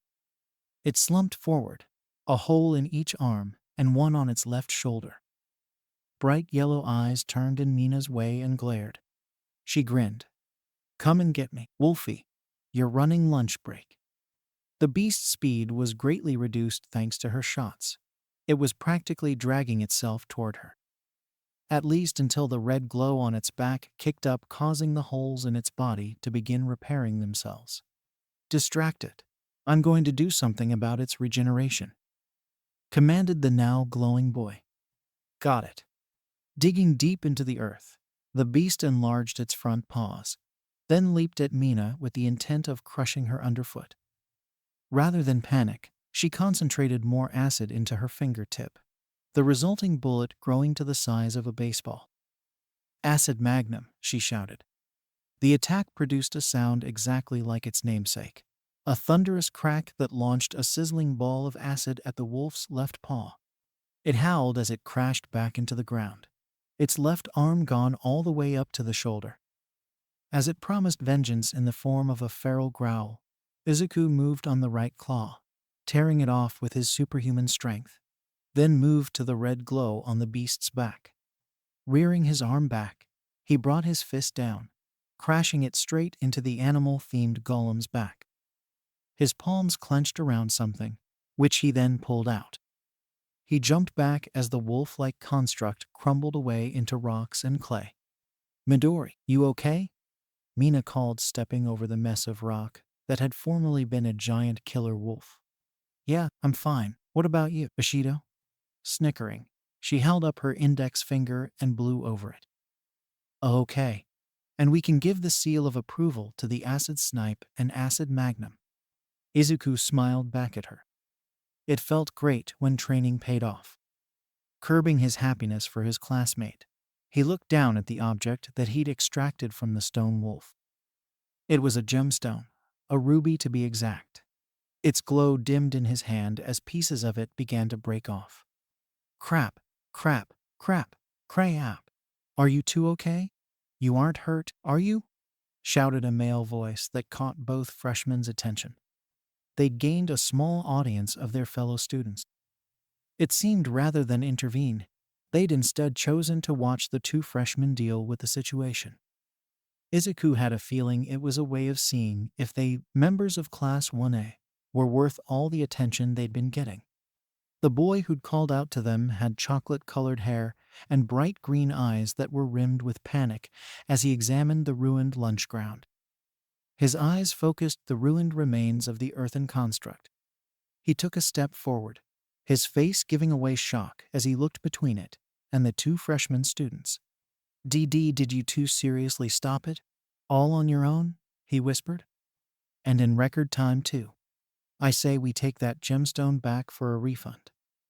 Another student, a redhead, muttered, looking rather annoyed at the pile of rubble. Was that thing created by your quirk? Izuku asked. And did this come from the development studio? He held up his hand containing the gemstone. Yeah, replied the brunette, taking the cracked stone from Izuku.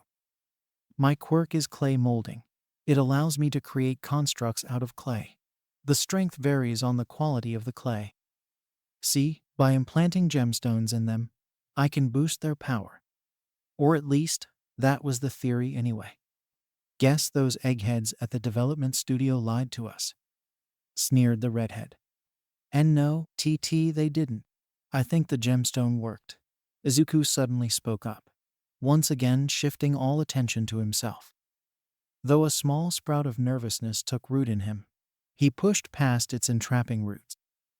Your wolf golem was pretty tough, it had the unfortunate fate of running into the two of us, Mina declared. Izuku was silently grateful she'd stepped in, as she was better with words than him. Her habit of getting physical cropped up as she threw an arm around Izuku, bringing him close, thus causing him to blush bright red. Pinky and Deku of Class 1A, future professional heroes. Against us. You could have loaded that canine with all the gems in the world, and it wouldn't have helped. The two older boys stopped and looked between one another. Class 1A? Their focus fell to Izuku. Wait a second, the male brunette said. You're the kid who went head-to-head with Endeavor's son at the sports festival. And you're one of the students who was involved with the Yakuza raid, exclaimed the redhead. Holy shit, you're both from Class 1A. When did we become so popular? The green-haired boy whispered to his pink-haired classmate. I'd say you, Bakugo, and Todoroki helped launch our class to stardom at the sports festival. Since then, it seems like trouble keeps on finding us, and we keep on making the most out of it, like right. Daichai Hachiyama, boomed a female voice that rolled through the outdoor lunch area. Practically everyone flinched as they recognized what the authoritarian voice meant. The now identified male brunette certainly did. Izuku and Mina could only give the older boy an apologetic look. Sorry to ruin your afternoon. You too. I'll try to make it up to either of you at some point, I promise. Together, they watched the pair of boys march up to the thoroughly angered teacher and through the doors. They both knew a detention was going to be in order for the poor boy known as Daichai Hachiyama. Looking back, though, they hoped it would be a light sentencing, as the damage his clay construct had incurred didn't seem to. Well, that was definitely a memorable lunch, wasn't it? Mina quipped. Yeah, it was. In the end, though, I'd say things turned out for the BR notes. Oh no, Mina, schoolwork, screeched the green-haired teen in horror. Mina felt her heart skip a beat as she followed her friend's gaze. Shit. Grab what you can. We can't lose our schoolwork after a badass moment like that. Kaminari and Minta won't let me hear the end of it. Their alarms seemingly alerted everyone else to take stock of their things in the aftermath of the commotion. The little mess had eaten up a sizable chunk of the lunch block, which added to the urgency, particularly the Class 1A students. It definitely hammered home Mina's previous remark. It was a memorable lunch, and deep down inside, she hoped it would lead to a memorable afternoon, particularly alongside her green-haired classmate. A yawn escaped Mina's lips as she closed the door to her dorm room behind her. It was the first hint of exhaustion she felt. This was a common thing for her. Once she made it to her room, Her body usually instinctively began to unwind. In this case, it had been another fun day at UA, the sort that she loved, and maybe a little more. She felt nothing short of gleeful that she was able to spend practically the entire day with Izuku. Mina liked spending time with him. Really liked it for more than just the fact he was able to keep her afloat academically. She'd already told him to his face she considered him something of a nerd. But that wasn't a bad thing, especially since in Mina's opinion, he was more on the cute nerd side. Cute and kind. Whenever she thought of his freckle-covered face, Mina smiled. He looked cute on a daily basis, with his cuteness factor increasing whenever he got flustered. When he grew serious and supportive, she felt that cute wasn't quite the word to use to describe him. He looked inspiring, appealing, attractive. Geez, we're just about through the first year, yet this is the most that I'm really starting to talk to him and get to know him. And it's only been a day and a half, she exclaimed. It was a rather vain attempt to disconnect herself from her growing curiosity. Perhaps studying would help keep it from completely overwhelming her. That was something else about her that had changed since she talked to Izuku yesterday. Izuku had done something that professional teachers before him had been attempting to do: get her knuckle down and study. Some had met with success, but none as much as the green-eyed boy. Huh. What the? Right off the bat, she recognized the notebook in her hands not to be hers. Mina knew her notebooks by heart. After all, she decorated them the same way she'd decorated her room, putting her personal touch on them. The one she held in her hands was differently designed. It had a number of geometric designs on it. Such designs couldn't have came from Mina's hands. Flipping the cover open to the first page, her jaw dropped at the title, Heroic Aerokinetics and Flight Users.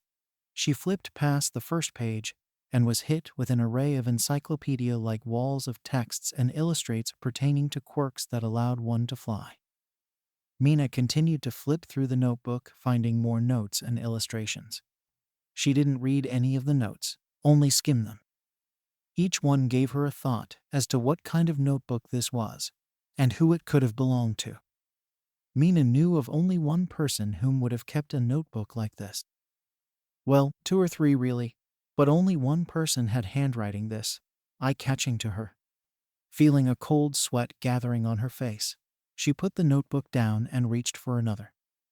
The title read, Gadgetry of Heroes, giving Mina an immediate idea of what the book contained. Her jaw dropped at the vivid, detailed descriptions of the various heroic gadgets Izuku had jotted down. Many of them were the equipment of professional heroes, including heroes from the tail end age of chaos, when quirks first manifested. Much of the equipment would nowadays be considered antique, especially by her generation. Izuku had jotted them down and written out details of their inner workings by hand. He's got some amazing handwriting and drawing skills, Mina whispered, safe in the confines of her own room. A tiny voice in her head yelled at her that what she was doing was a violation of privacy, her classmates' privacy. A serious one. Her mind jumped back a couple hours earlier when they were on their way back from combat practice with the rest of their class. It was the last session they had before beginning preparations for the school festival. What a time for a mix-up like this to happen. Rising to her feet, Mina looked to the door.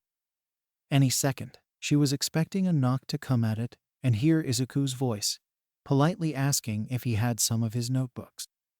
A minute passed, and that minute eventually became 5 in which no knock came. In addition to that, Mina hadn't moved from her desk to the door. If Izuku didn't come to her, she should have gone to him. After all, he could have used these notes.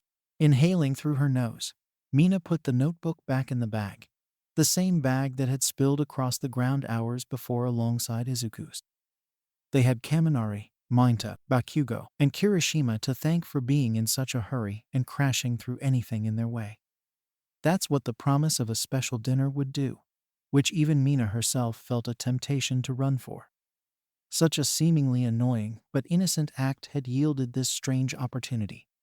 Reaching back down into her bag, Mina fished out another notebook, one whose title caught her eye. She knew that Izuku took notes on everything, especially anything hero or quirk related. That included notes on his classmates, including her. Those notes were in her hand, a navy blue notebook labeled Class 1A in black ink on the front cover. Within its pages were his thoughts on his classmates, including her. Mina felt her heart pounding at the possibility of seeing what Izuku really thought of her. It wasn't like she doubted what he said to her face. Izuku wasn't that kind of guy. It was just, she felt like there was always more that he wasn't saying. He was a kind but shy guy who took a little coaxing to truly speak his mind. Well, those thoughts and feelings that normally occupied his mind had likely been put down on paper and now lay in her hands. Damn it. Come on, Mina. Just go give it back to him. You're really about to cross a line here? She screamed at herself, trying to fight the urge within her. It was so damn hard. Falling back onto her bed, she stared up at the ceiling. It's Izuku. He'll understand. Not to mention, it's not like it'll hurt if I lie a little. She was aware that she was about to head down a slippery slope. But Mina was silently confident in herself. It was just going to be a little peek, and at this book and nothing else. Not even his notes. She could ask him to his face for those. Not to mention doing that would have been more fun, as she could have studied with him and had him explain concepts to her. Mina sighed as she sat upright. Just one little peek at my section, and that'll be it. That's all she would do. Then she'd returned Izuku's books. No damage done to her, him, or their relationship. So there was nothing to worry about, right?